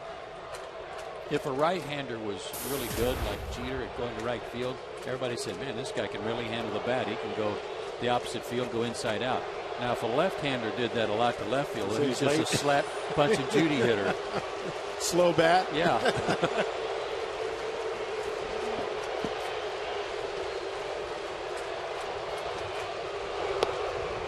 Here's what we were talking about earlier. The Yankees fans starting to rise up with a runner aboard. The Braves fans trying to shout him down and encourage Tim Hudson. That's great. Get your adrenaline going. This was fun.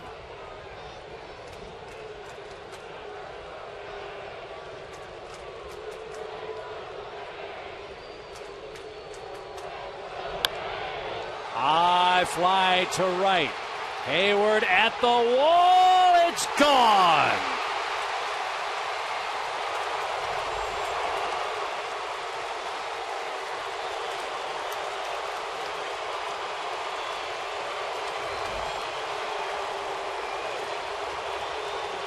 Granderson hit it high and watched it fly out of the park for his 19th home run. And New York is back in front.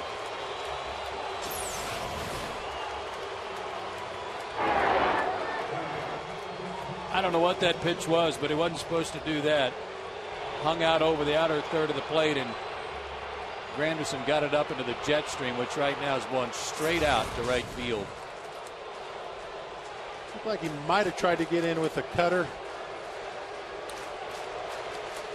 Curtis Granderson he doesn't look like the big home run hitter that he is. Puts a lot of good swings on it, got out in front of that one. And you're right, though, Tim Hudson would have liked a lot better location. So Granderson's blast adds another $14,000 for our support of prostate cancer research. And now A-Rod, a comebacker to the hill for out number one. To make a donation, you can call 800-798-CURE. This has not happened often to Tim Hudson in 2012. No stride at all for Granderson, so he's able to stay back on that pitch and then go out around it. Tim was hoping it either fall short or maybe be pulled foul. Neither one happened.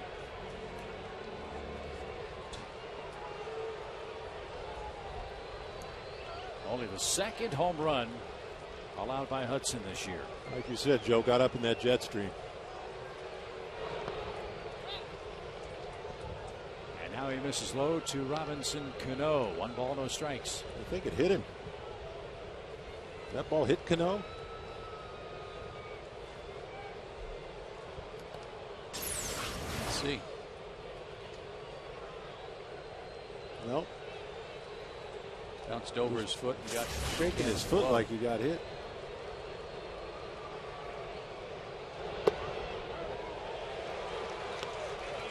Couldn't check his swing that time. 1 ball, 1 strike.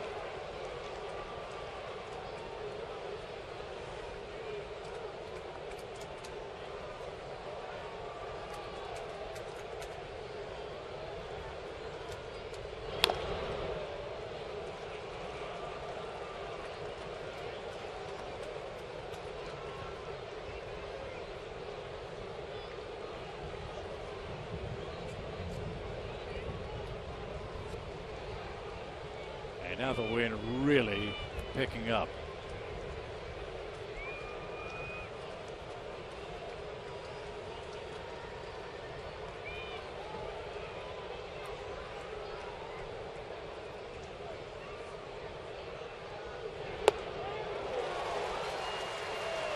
Cano strikes out.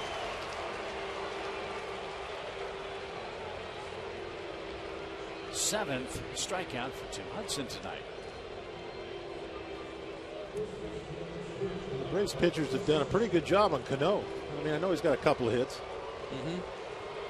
By and large, I think he's looked a little crossed up sometimes. I think they've done a good job on him. I think they have 2 breaking balls. It was apparent even in the first inning of the first game that they thought the scouting report was telling them to feed him a lot of breaking balls. They just hung that one in the first inning of the first game, turned into a base hit and an RBI. But since then, he's had trouble with it.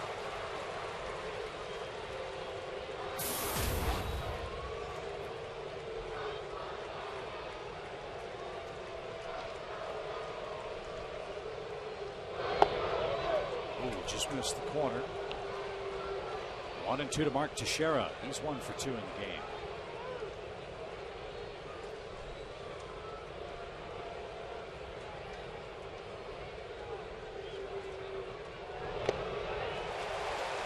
A season high in strikeouts for Hudson. He has 8 of them. But a single by Jeter and a wind-blown homer off the bat of Curtis Granderson has given New York the lead right back. Bottom of the 6th now. 3-2 Yankees.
Briefly, but Curtis Granderson gave it right back to New York with a 2-run homer. All year long, Braves baseball on Peachtree TV is presented by Academy Sports and Outdoors, the right stuff and the low price. So new life for Kuroda as Andrelton Simmons starts it off. Then Hudson's spot is due. Then the top of the Atlanta order and Michael Bourne. If you're going to do something, you probably ought to do it pretty quick too. The radar is looking mighty ugly. High pop fly. Jeter ranges into foul ground. Nearly popped out of the glove, but he held on for the first out. And Francisco will indeed hit for Hudson.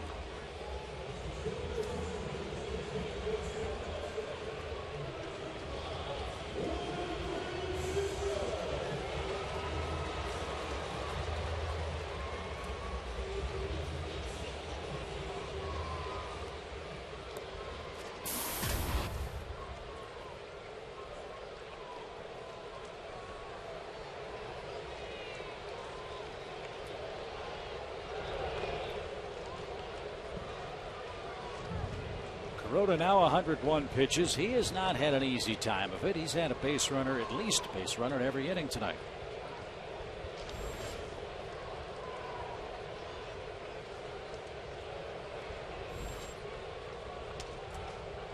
And a roller foul. Before we forget, too, the Braves did make a roster move today.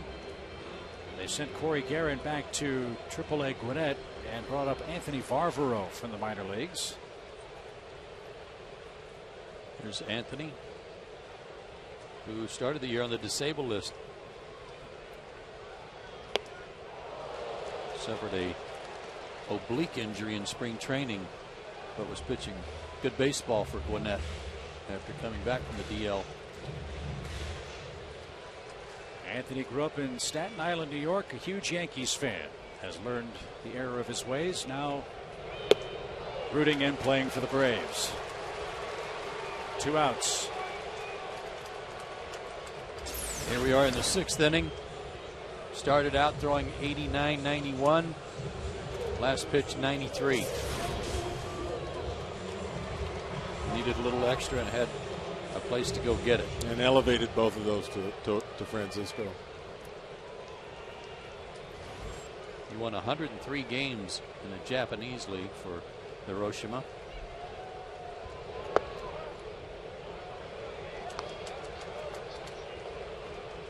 A rare hitless night for Bourne. Michael 0 for 3 with a couple of strikeouts. He has a 12-game hitting streak. Make it 13 with an opposite field hit.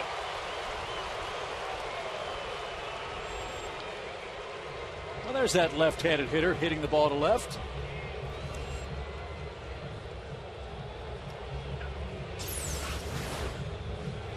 Yeah, Joe, we won't call him a slap hitter here.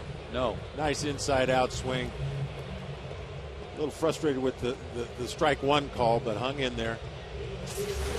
Nice at bat by Mike. Let's see if we can keep the line moving here.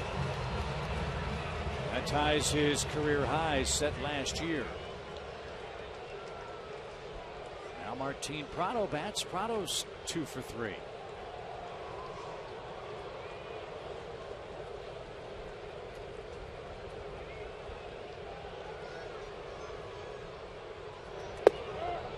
Martin broke his bat last time up, but he's already got this one really pine-tarred up already.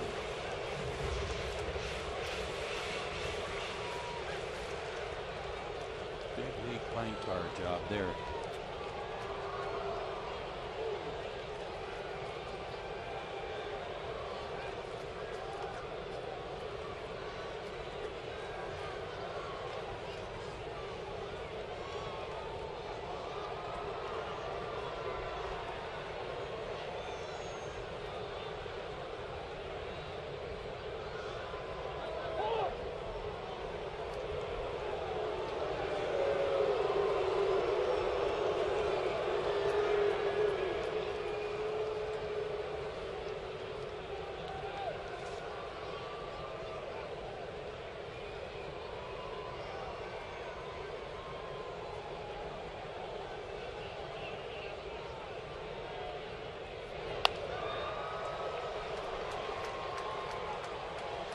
Oh, 2.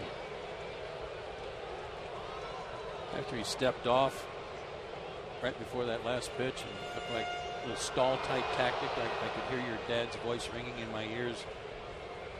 At some point, the real estate that you do have to throw a ball, and it's going to rain.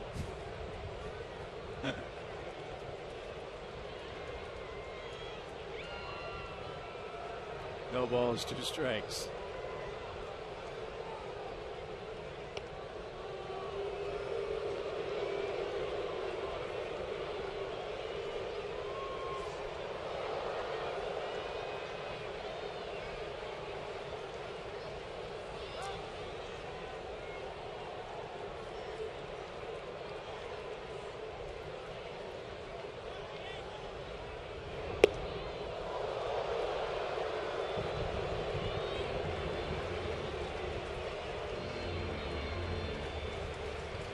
It'll be interesting to see. It'll be interesting to know. It doesn't look that bad actually down there. Michael Bourne maybe trying to steal a base. Doesn't look muddy. It doesn't look like the water is pooled down there. And Looks pretty firm. yeah, it does. As long as it doesn't cake up in his spikes.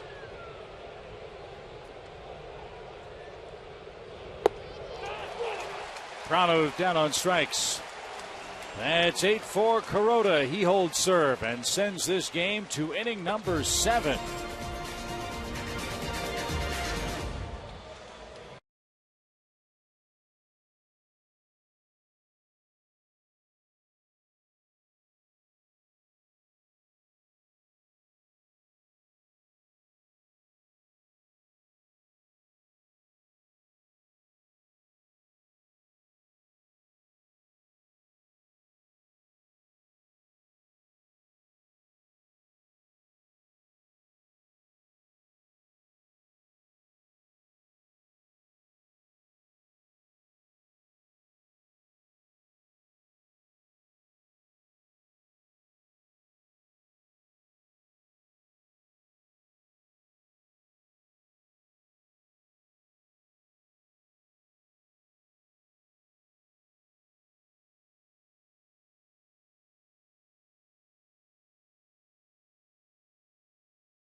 top of the 7th inning. A misting rain falling, and the home runs are falling too, with the Yankees up 3-2. Braves trail 1-0. Going to the bottom of the 5th inning. Martin Prado led off with a single, and then Brian McCann put a charge in one. His 8th homer of the year. He's up to 30 RBIs. The Braves led 2-1, but it was short-lived as Curtis Granderson followed a single by Jeter leading off the 6th, and he hit his 19th homer and gave the Yankees the lead right back, and that's where we stand. Going to the 7th, 3-2 New York with Chad Durbin on to pitch for Atlanta. And he answers the AT&T call to the bullpen and has the bottom part of the Yankee lineup in the top of the 7th inning.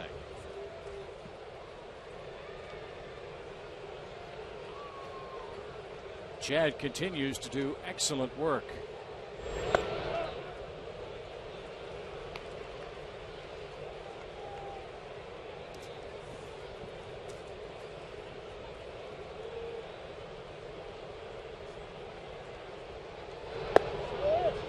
While he starts this 7th with a clean inning, what's really impressive about the job Durbin has done is he's allowed only 2 of 17 inherited runners to score.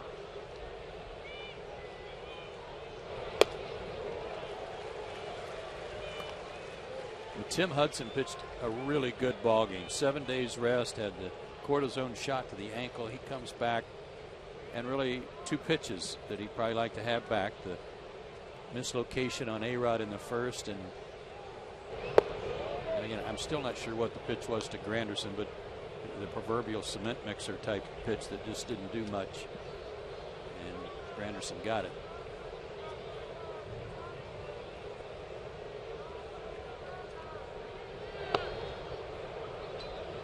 Wind or no wind, Granderson hit the ball hard, but certainly the wind was pushing it toward the foul pole, which made things easier for the Yankee outfielder. Well, that and the batter before, Jeter, after getting spun around a little bit, he's able to go to right field again. Ibanez pops one up, and look at the range of Simmons. He calls off Dan Uggla. Dan about jumped out of his shirt. Who's that guy? 1 out.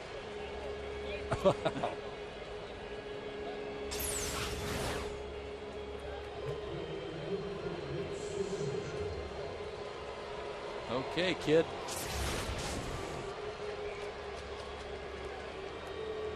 It's going to turn into the king in his court out there. Just need one guy. Here's Swisher.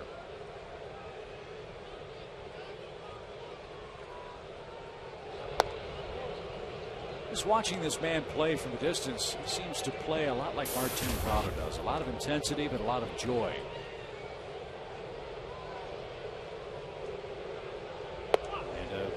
Guy you don't really think about when you think about this Yankees offense, but as you mentioned, Joe, he leads their club in RBIs. I think he's one of those guys that, as an opponent, you want to put one in his ribs, but when he's on your team, you love him. You know, we talked about Brett Lowry from Toronto. That was described to us about him by his own club, that they love him. Other teams, they know he can aggravate people. Swisher just has a joy of the game too, like that. High pop. Simmons, more range, takes a peek, and Prado helps him out. Good play. Well, Swisher, quite a player at Ohio State. The baseball field is dedicated in that man's honor. Nick Swisher. And of course, you guys remember his dad, Steve, Major League catcher. His dad was, I think, a #1 pick at one point, too. 1973.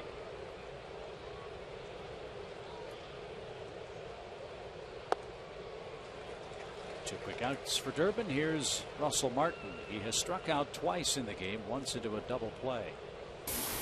One of the things that's impressive about Swisher is leading the team in RBIs out of the 7th spot.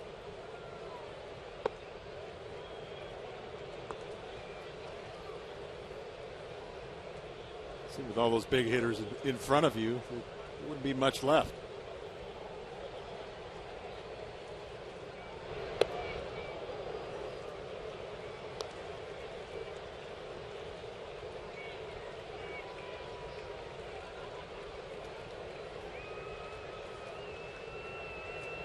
like tonight's game, the Yankees have outscored their opponents by 46 runs.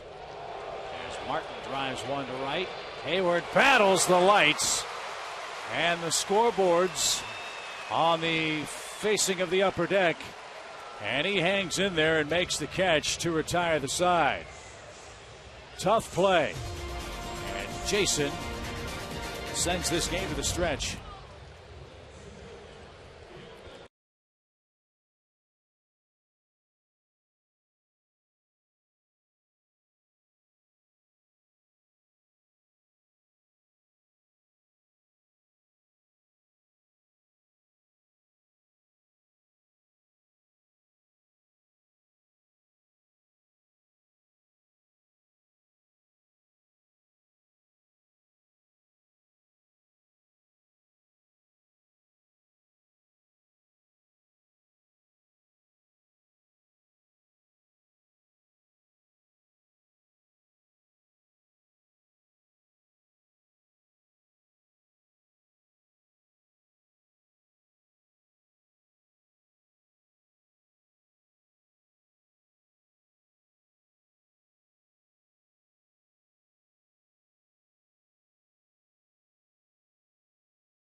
Bottom of the 7th inning, time for the Coors Light Cold Hard Blast. And here it is. Brian McCann put the Braves on top with this 388-foot shot, his 8th of the year. Braves led 2-1, but Curtis Granderson had a little cold hard blast of his own the next half inning with the Yankees back on top. Our cold hard blast brought to you by Frost Brewed Coors Light. My beer.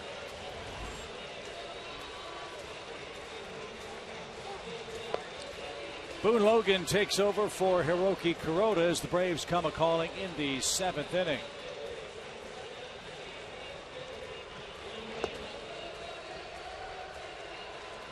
And Logan's not the only change for New York. Dwayne Wise has taken over in left field. If you're keeping score with us at home, Wise will bat in the number 9 spot. Logan will hit number 6. Logan got the save here in game 1. He came in and got the last 2 outs of the ball game. McCann lined out, Ugla struck out, and he will face McCann and Ugla to start the 7th inning here. Been impressed with Logan and Rapata. Done a good job coming out of the pen. They're left-handers in this series.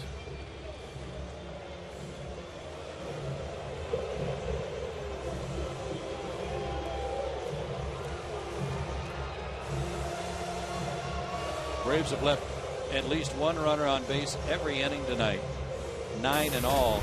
So the fact that Kuroda went 6 innings and gave up 9 hits and only 2 runs, he was pretty fortunate.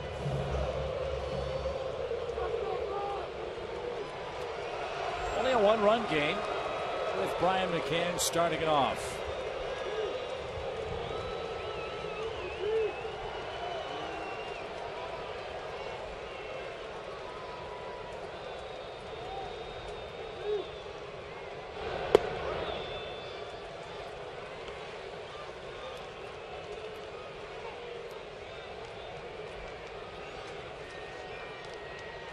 Brian took exception to that one. Yep, thought it was out.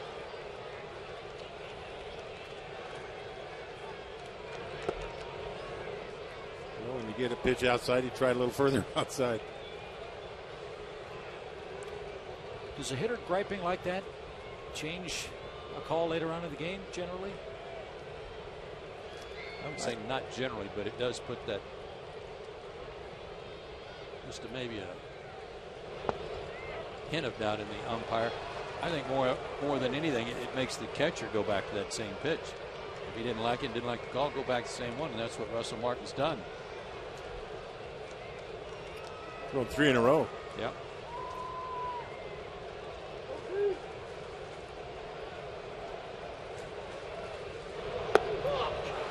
And McCann is down on strikes. And Murph, as a catcher, do you have to be careful when you complain to an umpire? Because I'm guessing you'd want those pitches for your pitcher, right? Yeah, I think you do, but I'm thinking that Brian McCann has a pretty good relationship with all the umpires. But you're right. You got to kind of walk that line. You want to get pitches occasionally. But you also want the umpire to know you're paying attention, too. You know, you just can't go along with everything he does. You gotta wake him up sometimes. You got to walk that line. Got to be a little careful. Uggla's 0 for 3 tonight. This is his 1,000th major league game. We talked about this earlier in the season. Dan was one of those guys who probably wondered if he would ever get a chance to make it to the big leagues, much less play in 1,000 games.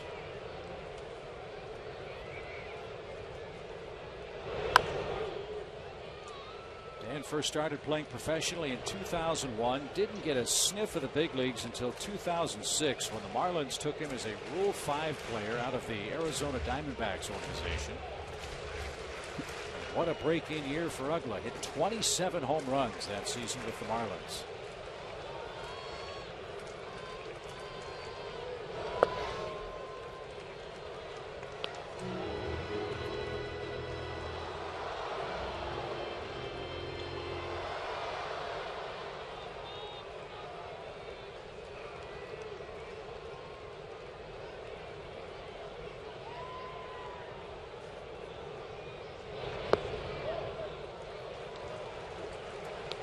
Settle right on that outside corner with some backdoor breaking balls and was falling behind.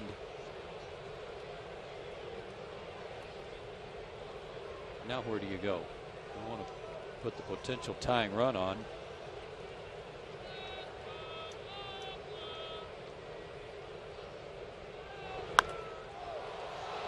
Out in front. Look how far he hit that ball. Another breaking ball.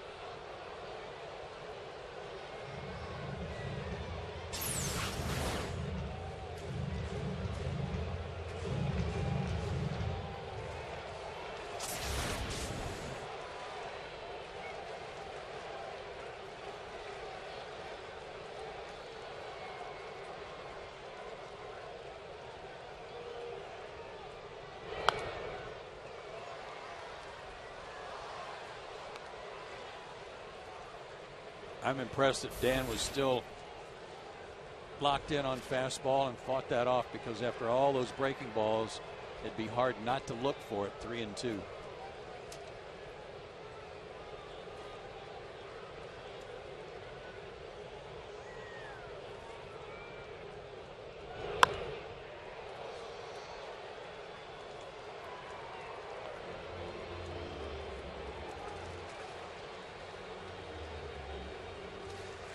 Typically, you don't want to leave slow breaking stuff inside, but if it's way inside, chances are you're going to hit it foul.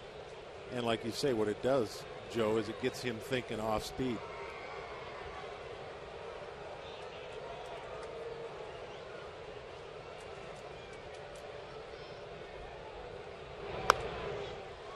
Same thing. I played with some pitchers who, not in this count, but like 0-1 counts, would deliberately throw a changeup or something off speed inside so that a guy would swing at it and pull it foul and make it 0-2, hoping that he made a good pitch with it, of course. That's all they could do with it.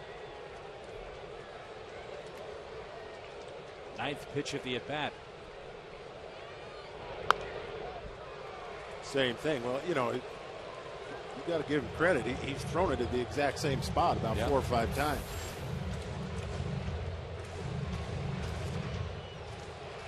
And they're borderline hard to take.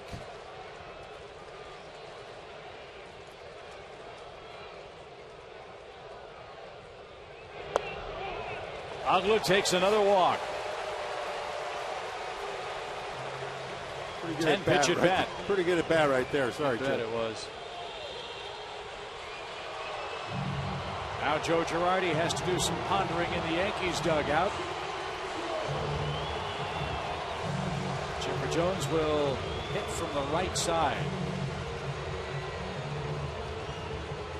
They've got Epley up in their bullpen, the right-hander, side armor. But of course, it wouldn't matter who they brought in with Chipper being a switch hitter.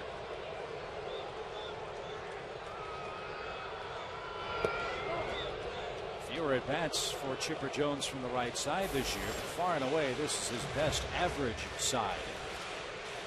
Chipper hitting .371 right-handed, .276 coming in from the left side.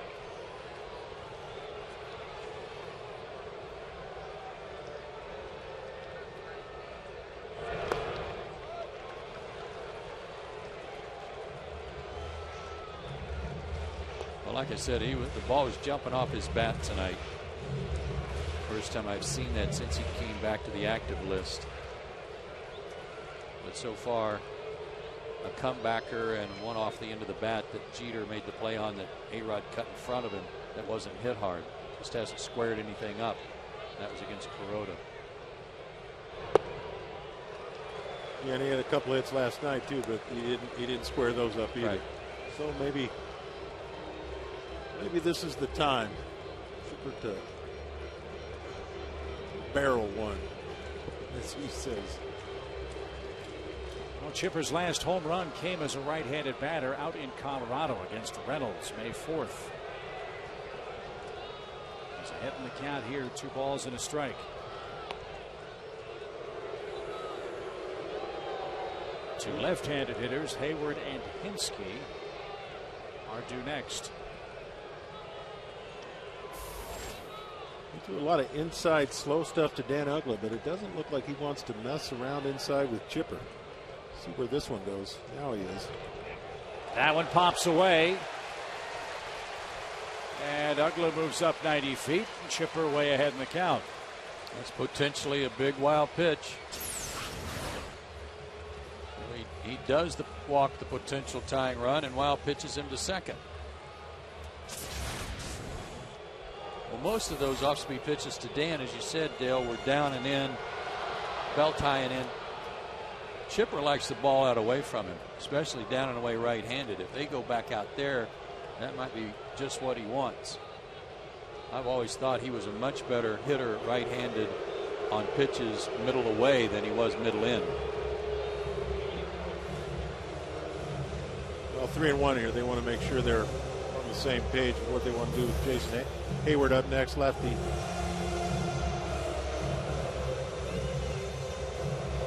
From that standpoint, right-handed Chipper, not unlike Alex Rodriguez and how he likes the ball down and away where he can extend his arms. Back-to-back walks in the 7th.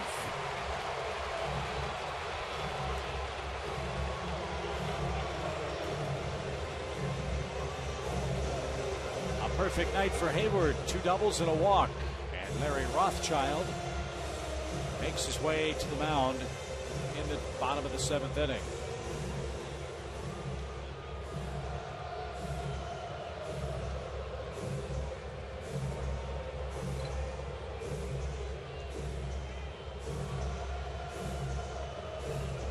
Jason Hayward's had 2 really good at bats tonight to go with a walk. A laser tee shot over the head of Granderson to straightaway center for a double. And then he hooked one into the right field corner for a double his last time up.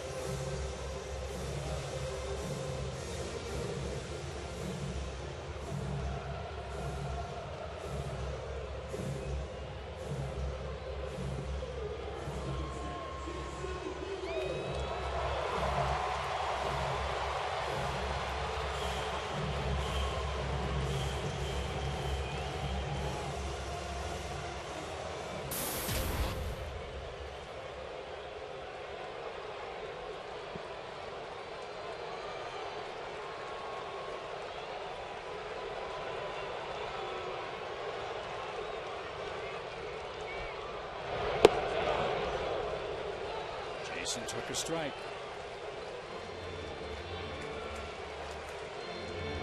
Remember, the outfield's taken an awful lot of water all day today.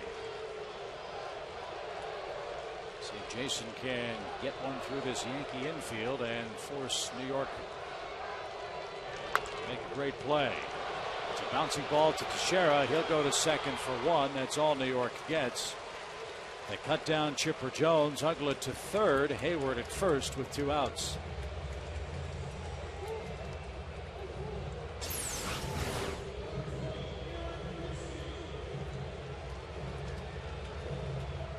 Well, that was a tricky play there, throwing from behind Chipper from one side of second to the other side of second. Jeter made a nice play there. When the dirt gets wet and tacky like this, when you start to slide, you don't slide, you just stick. We saw Jason Hayward do that on his double an inning or so ago when he went into second real hard. Chipper just did the same thing, and with that tender left knee, I'm sure that didn't feel very good.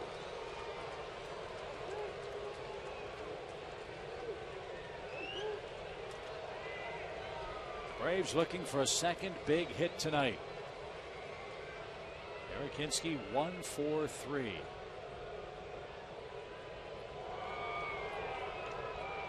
Hayward's running. And Hinske fouled it straight back. This is, without a doubt, an occasion where Freddie Gonzalez always makes a switch. He always uses Matt Diaz, which makes me wonder, allowing Hinske to hit here, if Freddie Freeman's okay. Because if you pinch hit for Hinske, then Freeman's got to come in the game. Matt's there, had his helmet and his bat.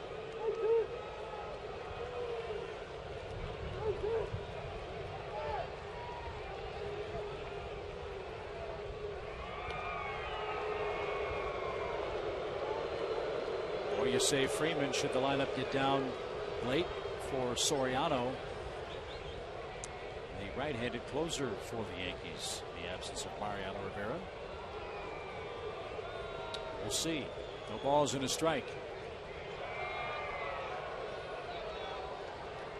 I'm told that Freddie Gonzalez said before the game, though, that if he could get a day off for Freeman today, that meant with an off day tomorrow, that's 2 days off to rest his finger and thumb that got plumped down in Tampa. And with Freddie on the rail with glasses on, I'm assuming that that was part of it.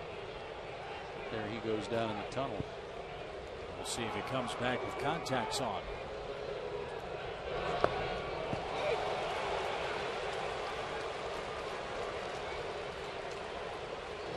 Rain coming down harder now. No balls, 2 strikes.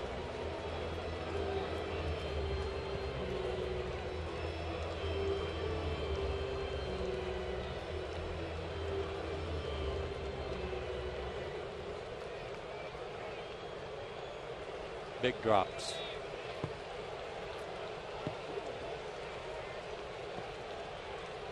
Braves have needed one big hit all night.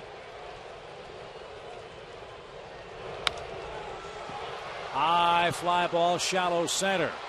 In the middle of no man's land, but Granderson's there. And that'll retire the side. The Braves have left 11 by my count through 7 innings and trail 3-2.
By Tom Hallion or his crew. Here's the offense. Alex Rodriguez in the first inning, a one-out single scored Derek Jeter, who doubled. Brian McCann with lightning flashing ripped a two-run homer. Gave Atlanta a 2-1 lead. After 5 moments later, another Jeter hit, and then Curtis Granderson went out of the ballpark down the right field line to put New York up 3-2, and that's where we stand after 7 innings. Chad Durbin out for his second inning of relief. Dwayne Wise leads off for the Yankees.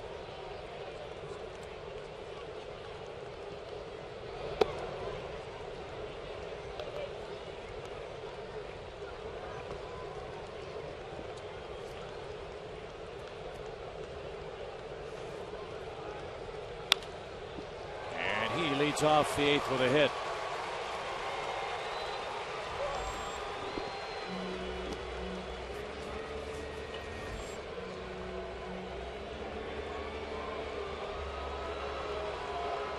First time for a multiple inning outing for Chad Durbin this year.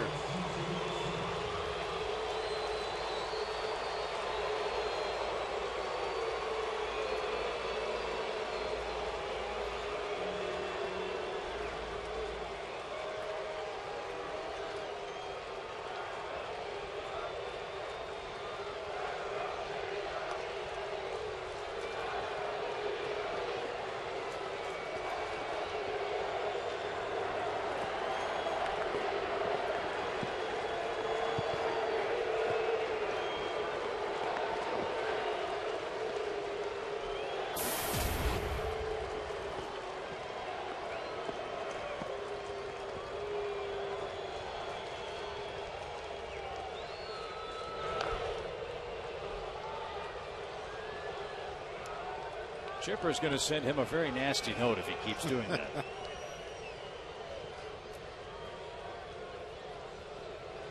No balls at a strike.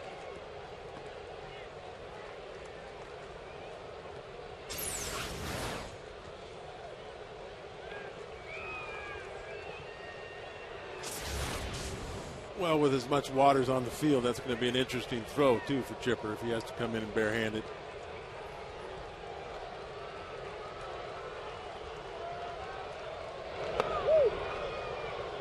Buzzed inside. 1 ball, 1 strike.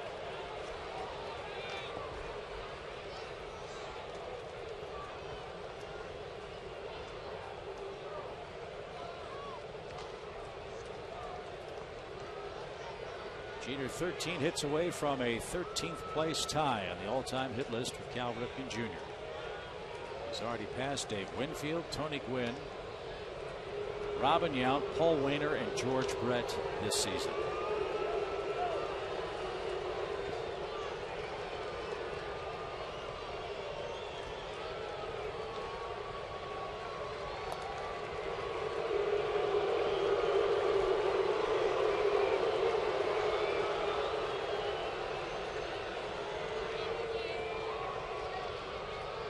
Well, Jeter handles the bat so well. He's shown bunt a couple times. I think you've got to be a little careful here just in case they try something funny.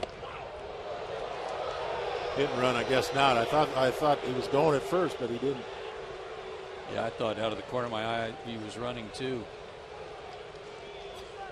Be another good chance here. 2-1, even a better count. Start the runner. You know, he handles the bat so well. If they do run, he's going to make contact and accomplish the same thing, getting him to second with the chance of going first and third, too. Chipper handles, but it's a foul ball. Looks like they just let him hit. They're trying didn't move the runner. Yeah, they're trying to make it real hard on him to go to right field by keeping it in on his hands. They're having a good time. Number 2 and number 10.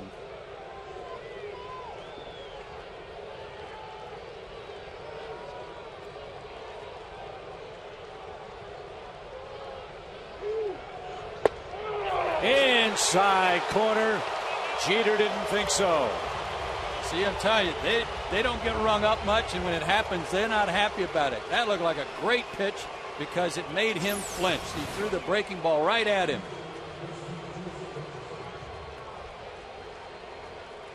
And Tom Hallion gave him the benefit of the doubt.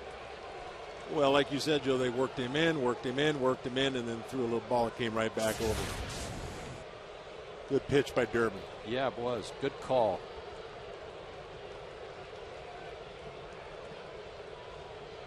Here's Granderson.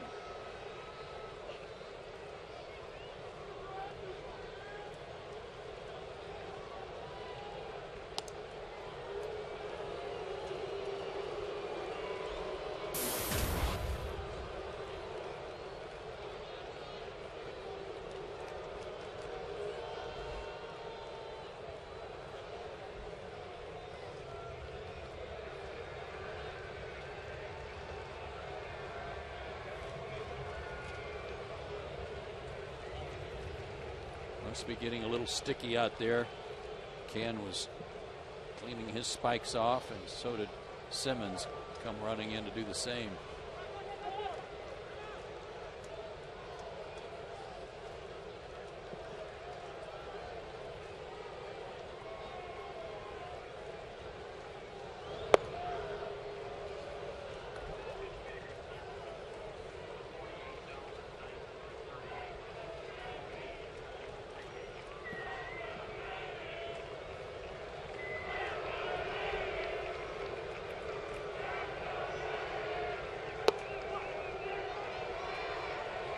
Got to credit these fans. Look at them ringing the upper deck and under cover with the rain falling. Wearing the ponchos to uncovered down below at Turner Field. 48,938. A sellout. As the runner goes, McCann's throw is on the money, but late. Simmons thought he came off the bag. But Wise in safely with a steal. He did that to somebody the other day. Was it from Toronto that he blocked somebody off the bag? He'll lay that left leg down there and keep him off the base. And he's showing the umpire that his leg never got to the bag. His hand must have. Hand hanging onto the corner of the bag is the only thing that saved Dwayne there. Good breaking ball evens the count for Granderson. It's a big run for New York. Well, he got an excellent jump, too. Tough play for McCann. Did he go? You bet he did. Granderson strikes out.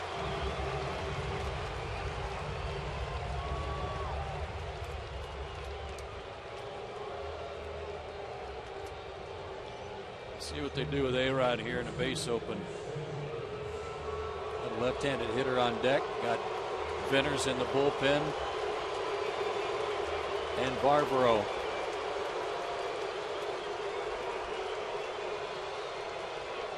There's your answer.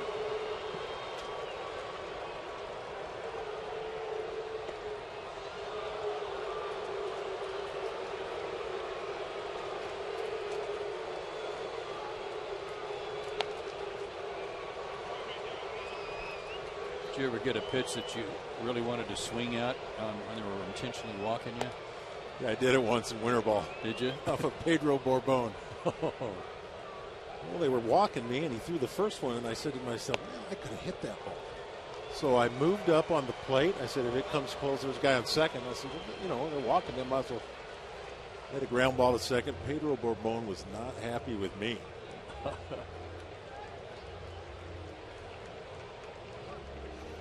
Good job by Chad Durbin in relief tonight. An inning and 2/3, a single, and an intentional walk. And the Braves bullpen back in play in inning number 8.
leaves, however, with 2 Yankees runners aboard and 2 outs in the 8th inning. Want to congratulate our Delta contest winner. Congratulations to Anthony Furness from Lewisburg, Tennessee. He's our Delta Day Grand Prize winner. He's won round-trip airfare for 2 anywhere Delta flies in the continental United States, plus hotel accommodations and $250 spending cash. Way to go, Anthony. Another AT&T call to the bullpen. It's Johnny Venter's time.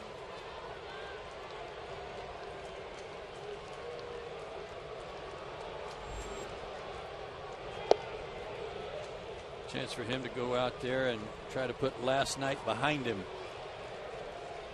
His last 20 have not been good.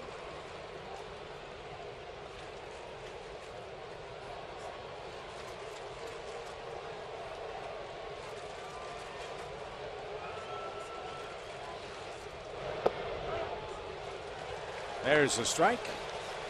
1-1 to Robinson Cano.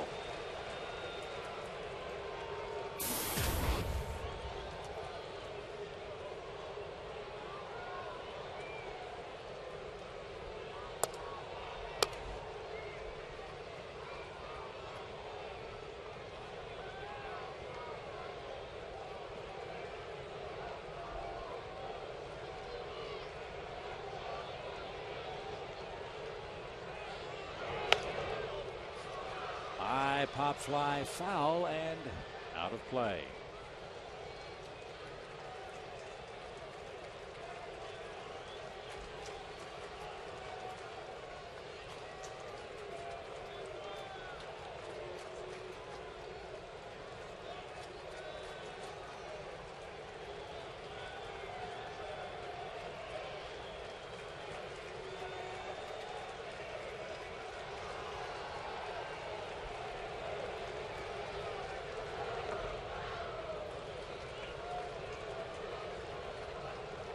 Two and two.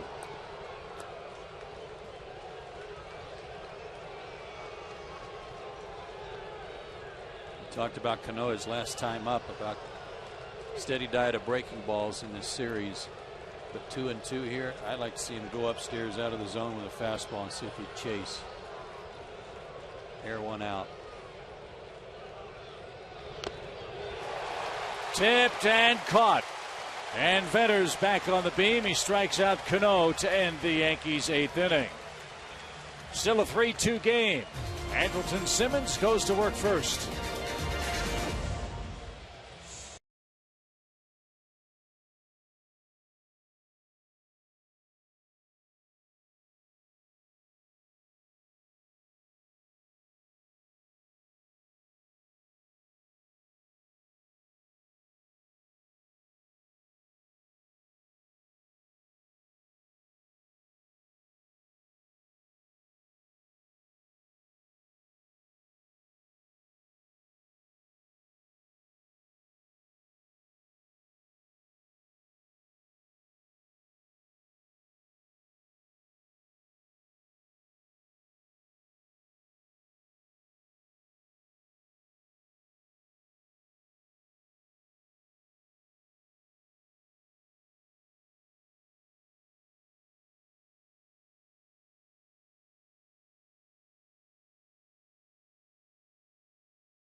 Braves order coming up. Down a run. A day of rest for the Braves tomorrow, and we will join you again Friday night at 7:30 with the Orioles in town, and these are our Chevron upcoming starting pitchers. Brian, do you say that Matus? Mattis. Mattis? I like Matus. That was a good wine. Tommy Hansen will oppose him, 7-4 on the year. I'm just sticking with Matus. Anyway, Tommy's pitching great baseball. Hopefully get the Braves off to a good start in that series Friday night. Mattis, huh? So I've been told, yeah. Buck Martinez told me. He's never wrong. Don't tell me that you've never in college had any Matus wine. Did it have a screw cap? Probably. Lots of it then. Here we go. Bottom of the 8th inning. Andrelton Simmons goes to work. He's popped to short. He's walked. And a youthful, exuberant play in the first inning. With 2 men on, first and third, Simmons laid down a bunt with the pitcher coming up behind him. Hudson struck out, Bourne grounded out. The Braves had a bases loaded rally go by the boards. They've had plenty of other chances tonight, however. The Bravos have left 11 men on base so far.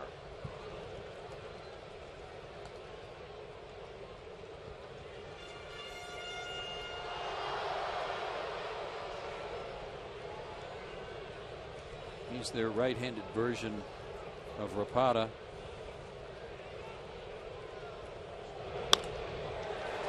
Simmons singles up the middle.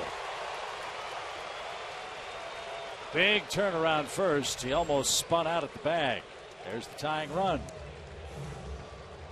I have great respect for anybody who can hang in there like that and drive the ball up the middle against a guy who's coming at you from Laredo. I just really haven't seen a lot of at-bats that Andrelton Simmons has felt or looked overmatched.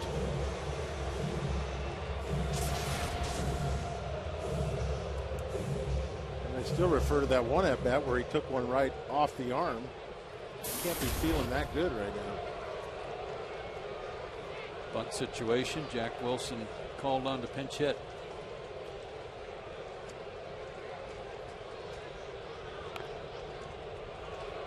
Last time Jack got an at bat was Sunday against Toronto. I think that foul tip took a bite out of Russell Martin.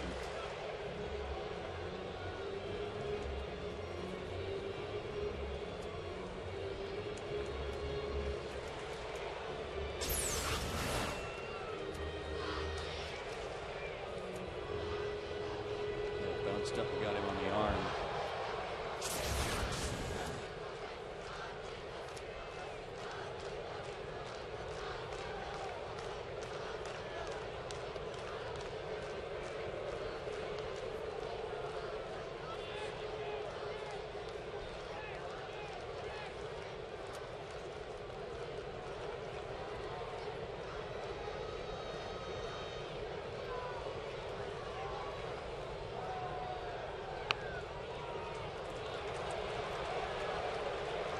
Two.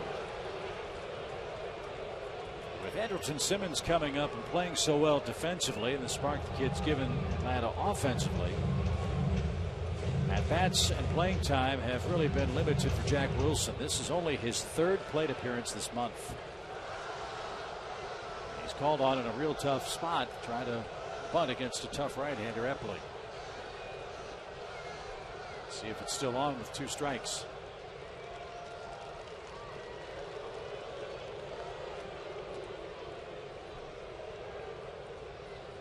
Alex Rodriguez seems to think it might be. He backed up, but then he started creeping in. And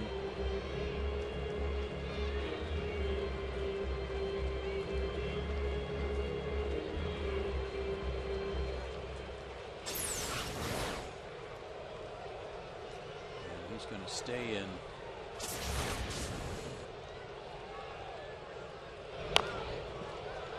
Roller toward third. That is a fair ball.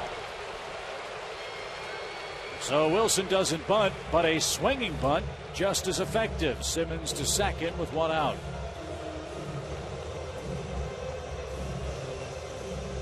the call of the home plate umpire, and if Alex had it to do over again, he might have let it roll foul, but he didn't have that luxury. I think he thought it was foul. Yeah, he might have.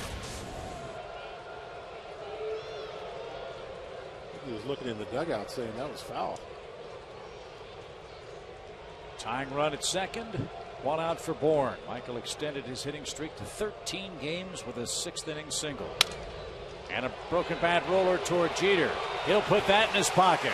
And good base running by Simmons to stop at third base and not take a wide turn because Jeter was looking right at him. Yeah, and it was also good base running because it's happened a couple times lately where guys have advanced to third and the ball has been to their right, but that ball wasn't hit so hard. So he read it well and knew he could get there. See Brian Snitker at third base yelling, stay on the bag, too.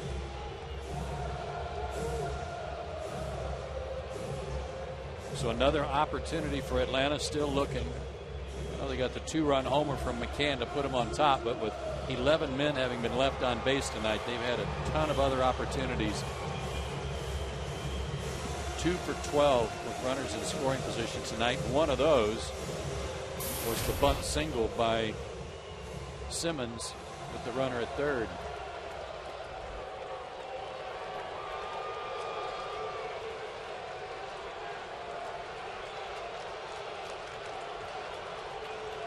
Martin Prado.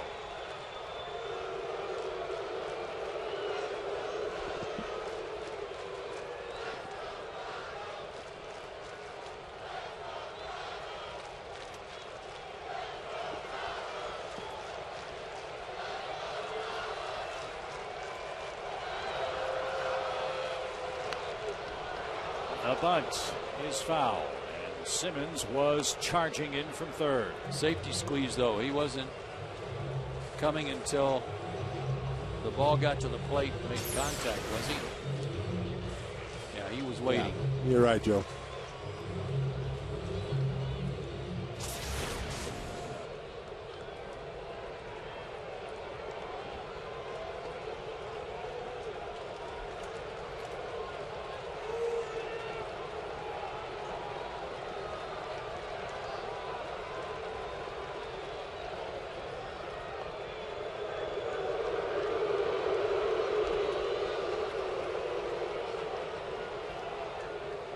Shown you this graphic several times this year, and the Braves still up near the top of Major League Baseball. Runner at third, less than 2 outs after finishing last year in RBIs in that category.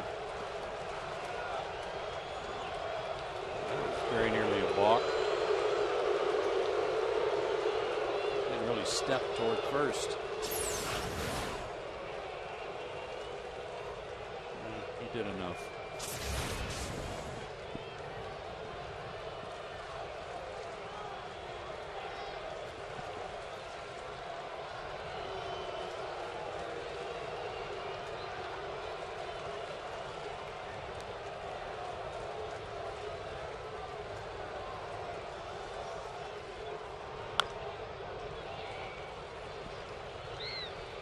And 2 to Martin Prado.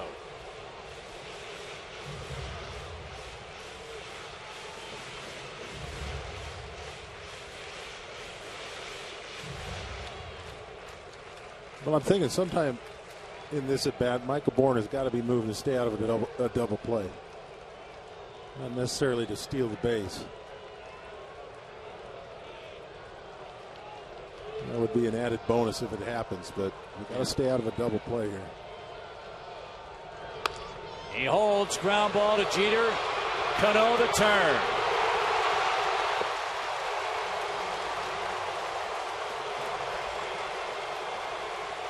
Six, 4, 3.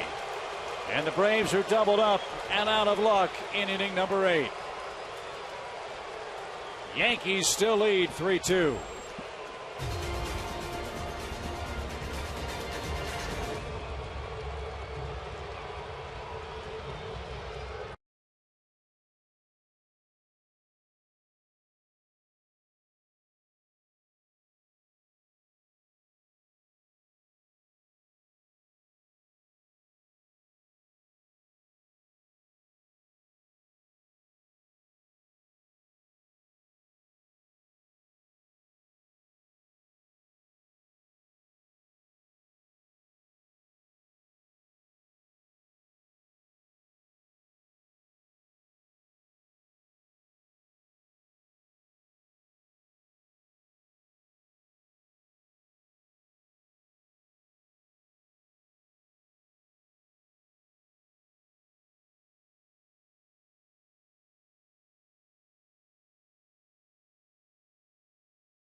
9. Time for our Zaxby's indescribably good play. And tonight it goes to Ed Mangan and his ground crew for the hard work they've put in to keep this field playable without any rain delays. Good call there. Rained pretty much the whole game. Nice work, gentlemen.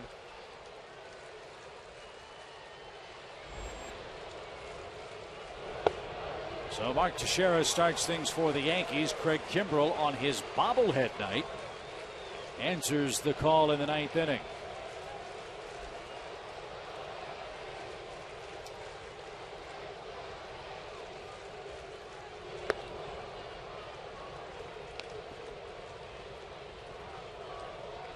Only one blown save in 19 attempts. And he's fresh. He hasn't pitched since the 9th.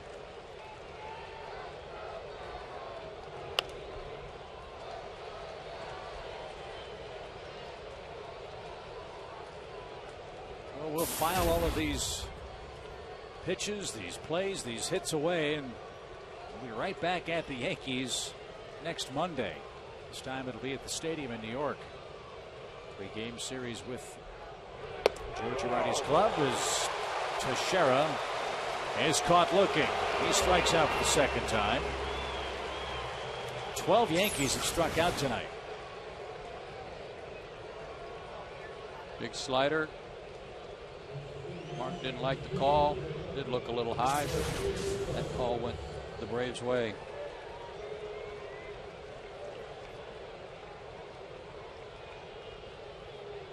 Here's Eric Chavez.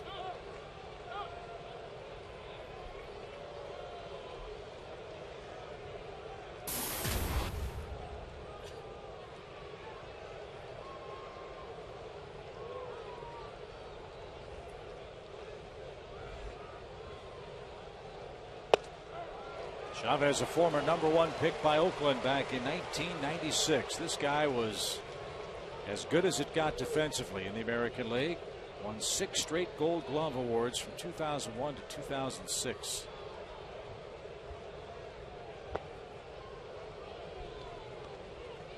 As many back problems as he had, there were a few teams that would take a chance on him. The Yankees did by signing him. And he's become a valuable backup player for them. This one slowly hit out towards second. And Chavez is the second out.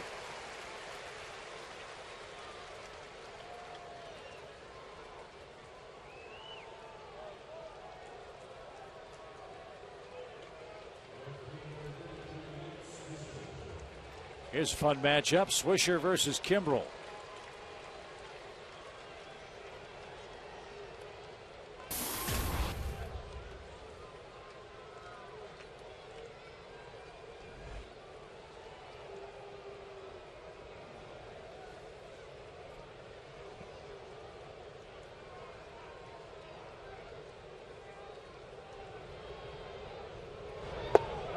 I've heard a lot about the complaints of long games in the American League, especially when the Yankees and Red Sox get together. It seems like even a 9-inning game can be close to a 4-hour marathon.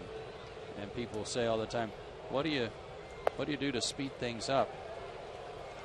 And not getting to see those games too often, I don't know. But watching the Yankees, every guy that comes up there, it's like a stage production before they get in the box. Routines. And to Swisher's credit here, he's pretty much staying in the box until just now.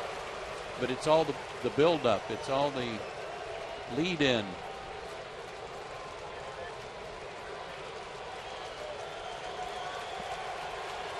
Kimbrell has him set up. 1 ball, 2 strikes.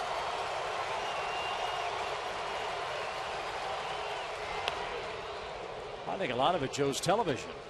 Yankees and Red Sox are on TV almost every time they play, and when the networks broadcast the games, got much more commercial time, longer commercial breaks. That adds 30 minutes to 45 minutes to every telecast. But you're right, there's certainly a whole lot of diva for all these Yankee stars. 1 ball, 2 strikes.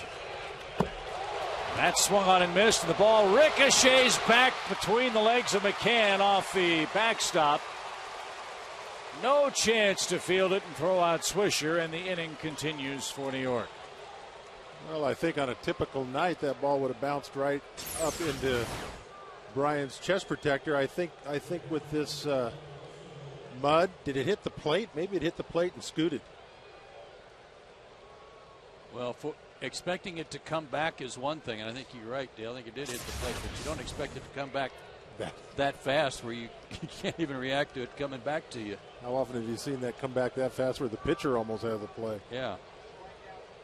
And it wasn't through the legs of McCann, but just past the legs of the umpire.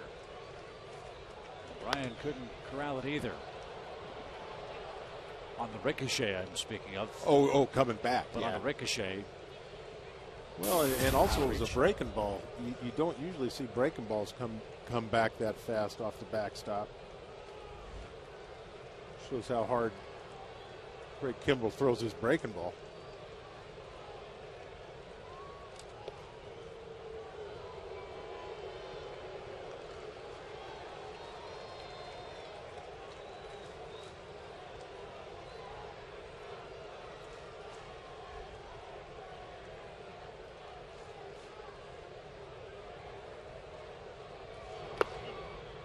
To your point, Chip, about the length of games and national broadcasts, that's one thing, but there are national broadcasts of other American League teams that don't last that long. So very true.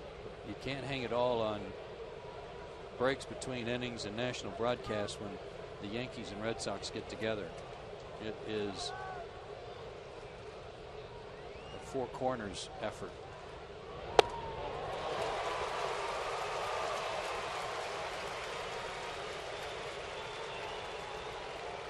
I like the idea of telling the hitters keep a foot in the box. Let's go.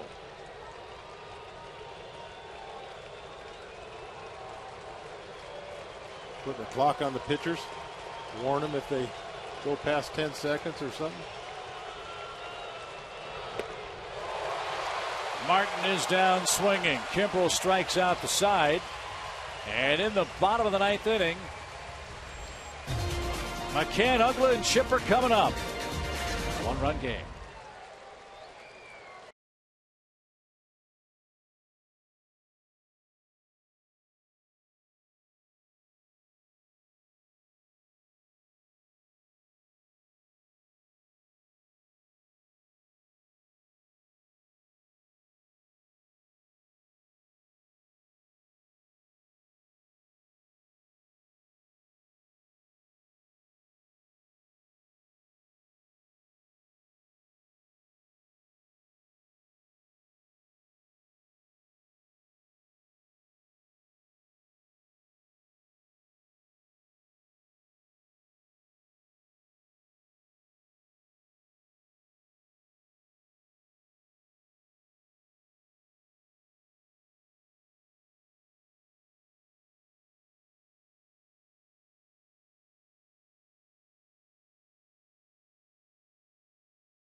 Of three. And he sends this game down to the bottom of the ninth inning. Braves are down a run and facing Rafael Soriano, who tries to finish things off for the Yankees. He got saved last night. Came in and worked the 9th inning, a 3-up and 3-down inning. Got Prado to ground out, struck out McCann and Ugla, and struck them out primarily on breaking balls.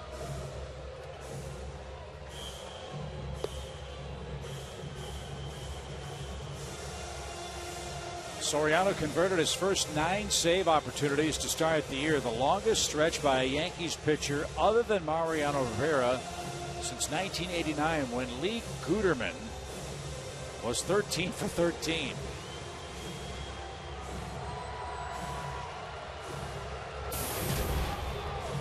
And there's the night's work for Brian McCann.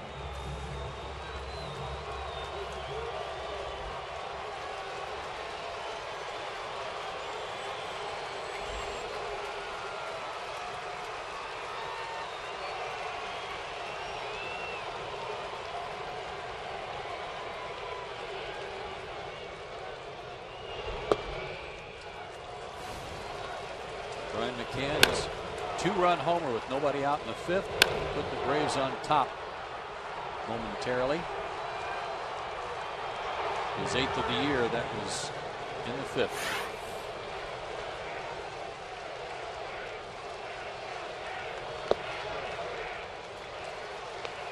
One ball, one strike.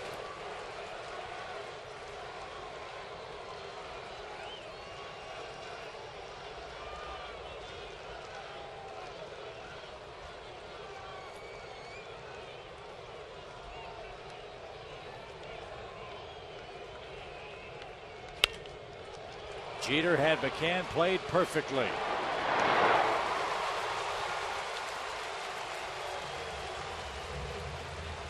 One away in the 9th. Since 1997, the most saves by a pitcher not named Mariano Rivera for the Yankees is 12, and that was by Steve Carsey in 2002. Soriano has 10. They're looking for number 11 here. The Yankee pen has been great in the absence of Soriano, who Tuesday underwent surgery to repair his ACL. They're 17 of 20 in saves this year. And as Joe mentioned, the Yankees and Baltimore, the top-ranked bullpens in the American League, and the Braves will see them both on this homestand. Baltimore's in next.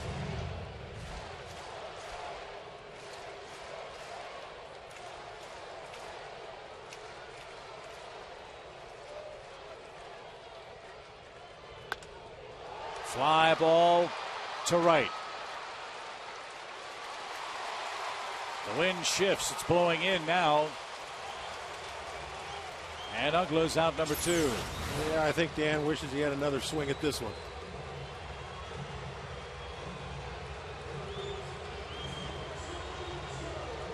It was a breaking ball. Looked like he was sitting on one, but it was a hanger, just enough of a hang to throw him off. Good point, yeah. Looking for a good slider and you get a hanger. Yeah. The one you can hit if you weren't looking for it. Just bad enough to be effective. Right. Crowd on its feet for Chipper.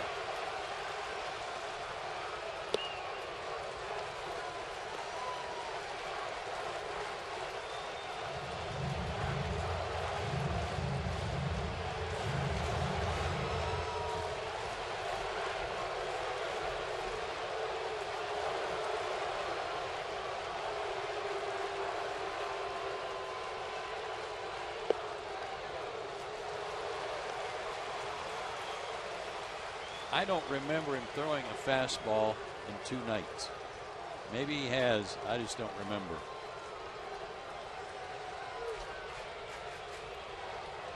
A lot of breaking stuff.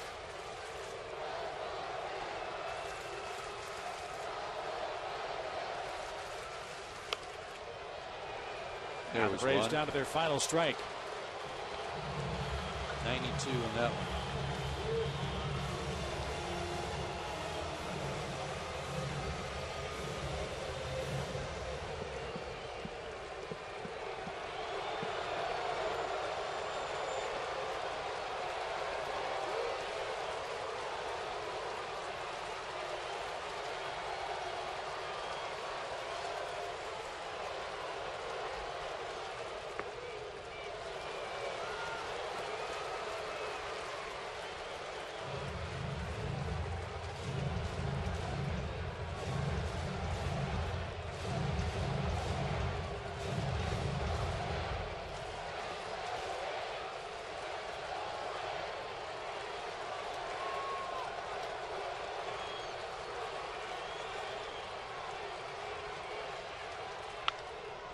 Down the left field line. The Braves have the tying run on.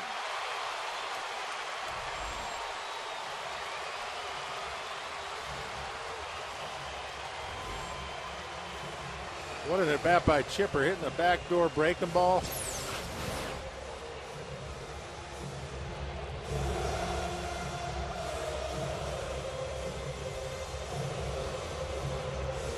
And Dwayne Wise almost overran this ball. It hit that soft grass. Made a nice recovery there to keep it from going to the wall.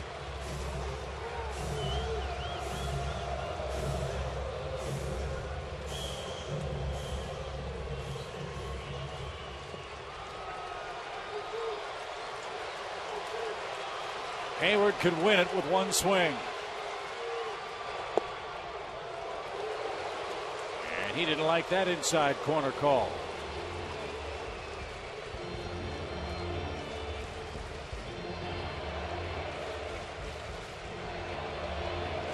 He hasn't thrown a lot of fastballs, Joe, and the fastballs he has thrown haven't been on the plate. I don't think that one was either.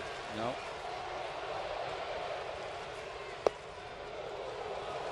Trying to stay in on Jason. Yep.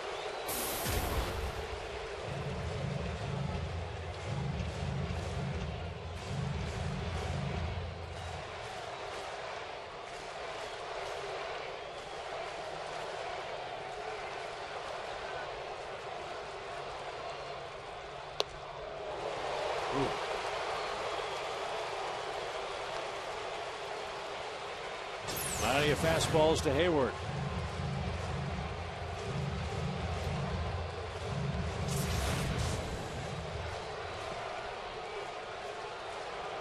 That's where Jason likes the ball too, but those pitches inside may have set that one up. Jason got Jason thinking inside. Broken bat pop. Robinson Cano is there, and the Yankees have beaten the Braves again. Tonight's final, Yankees 3, Atlanta 2. The Braves left at least one runner on in every inning tonight. They out-hit New York 12-7, but they leave 13 men on base and are swept at home by New York. We'll recap tonight's final game of the series with the Bronx Bombers when we come back to Turner Field in a moment.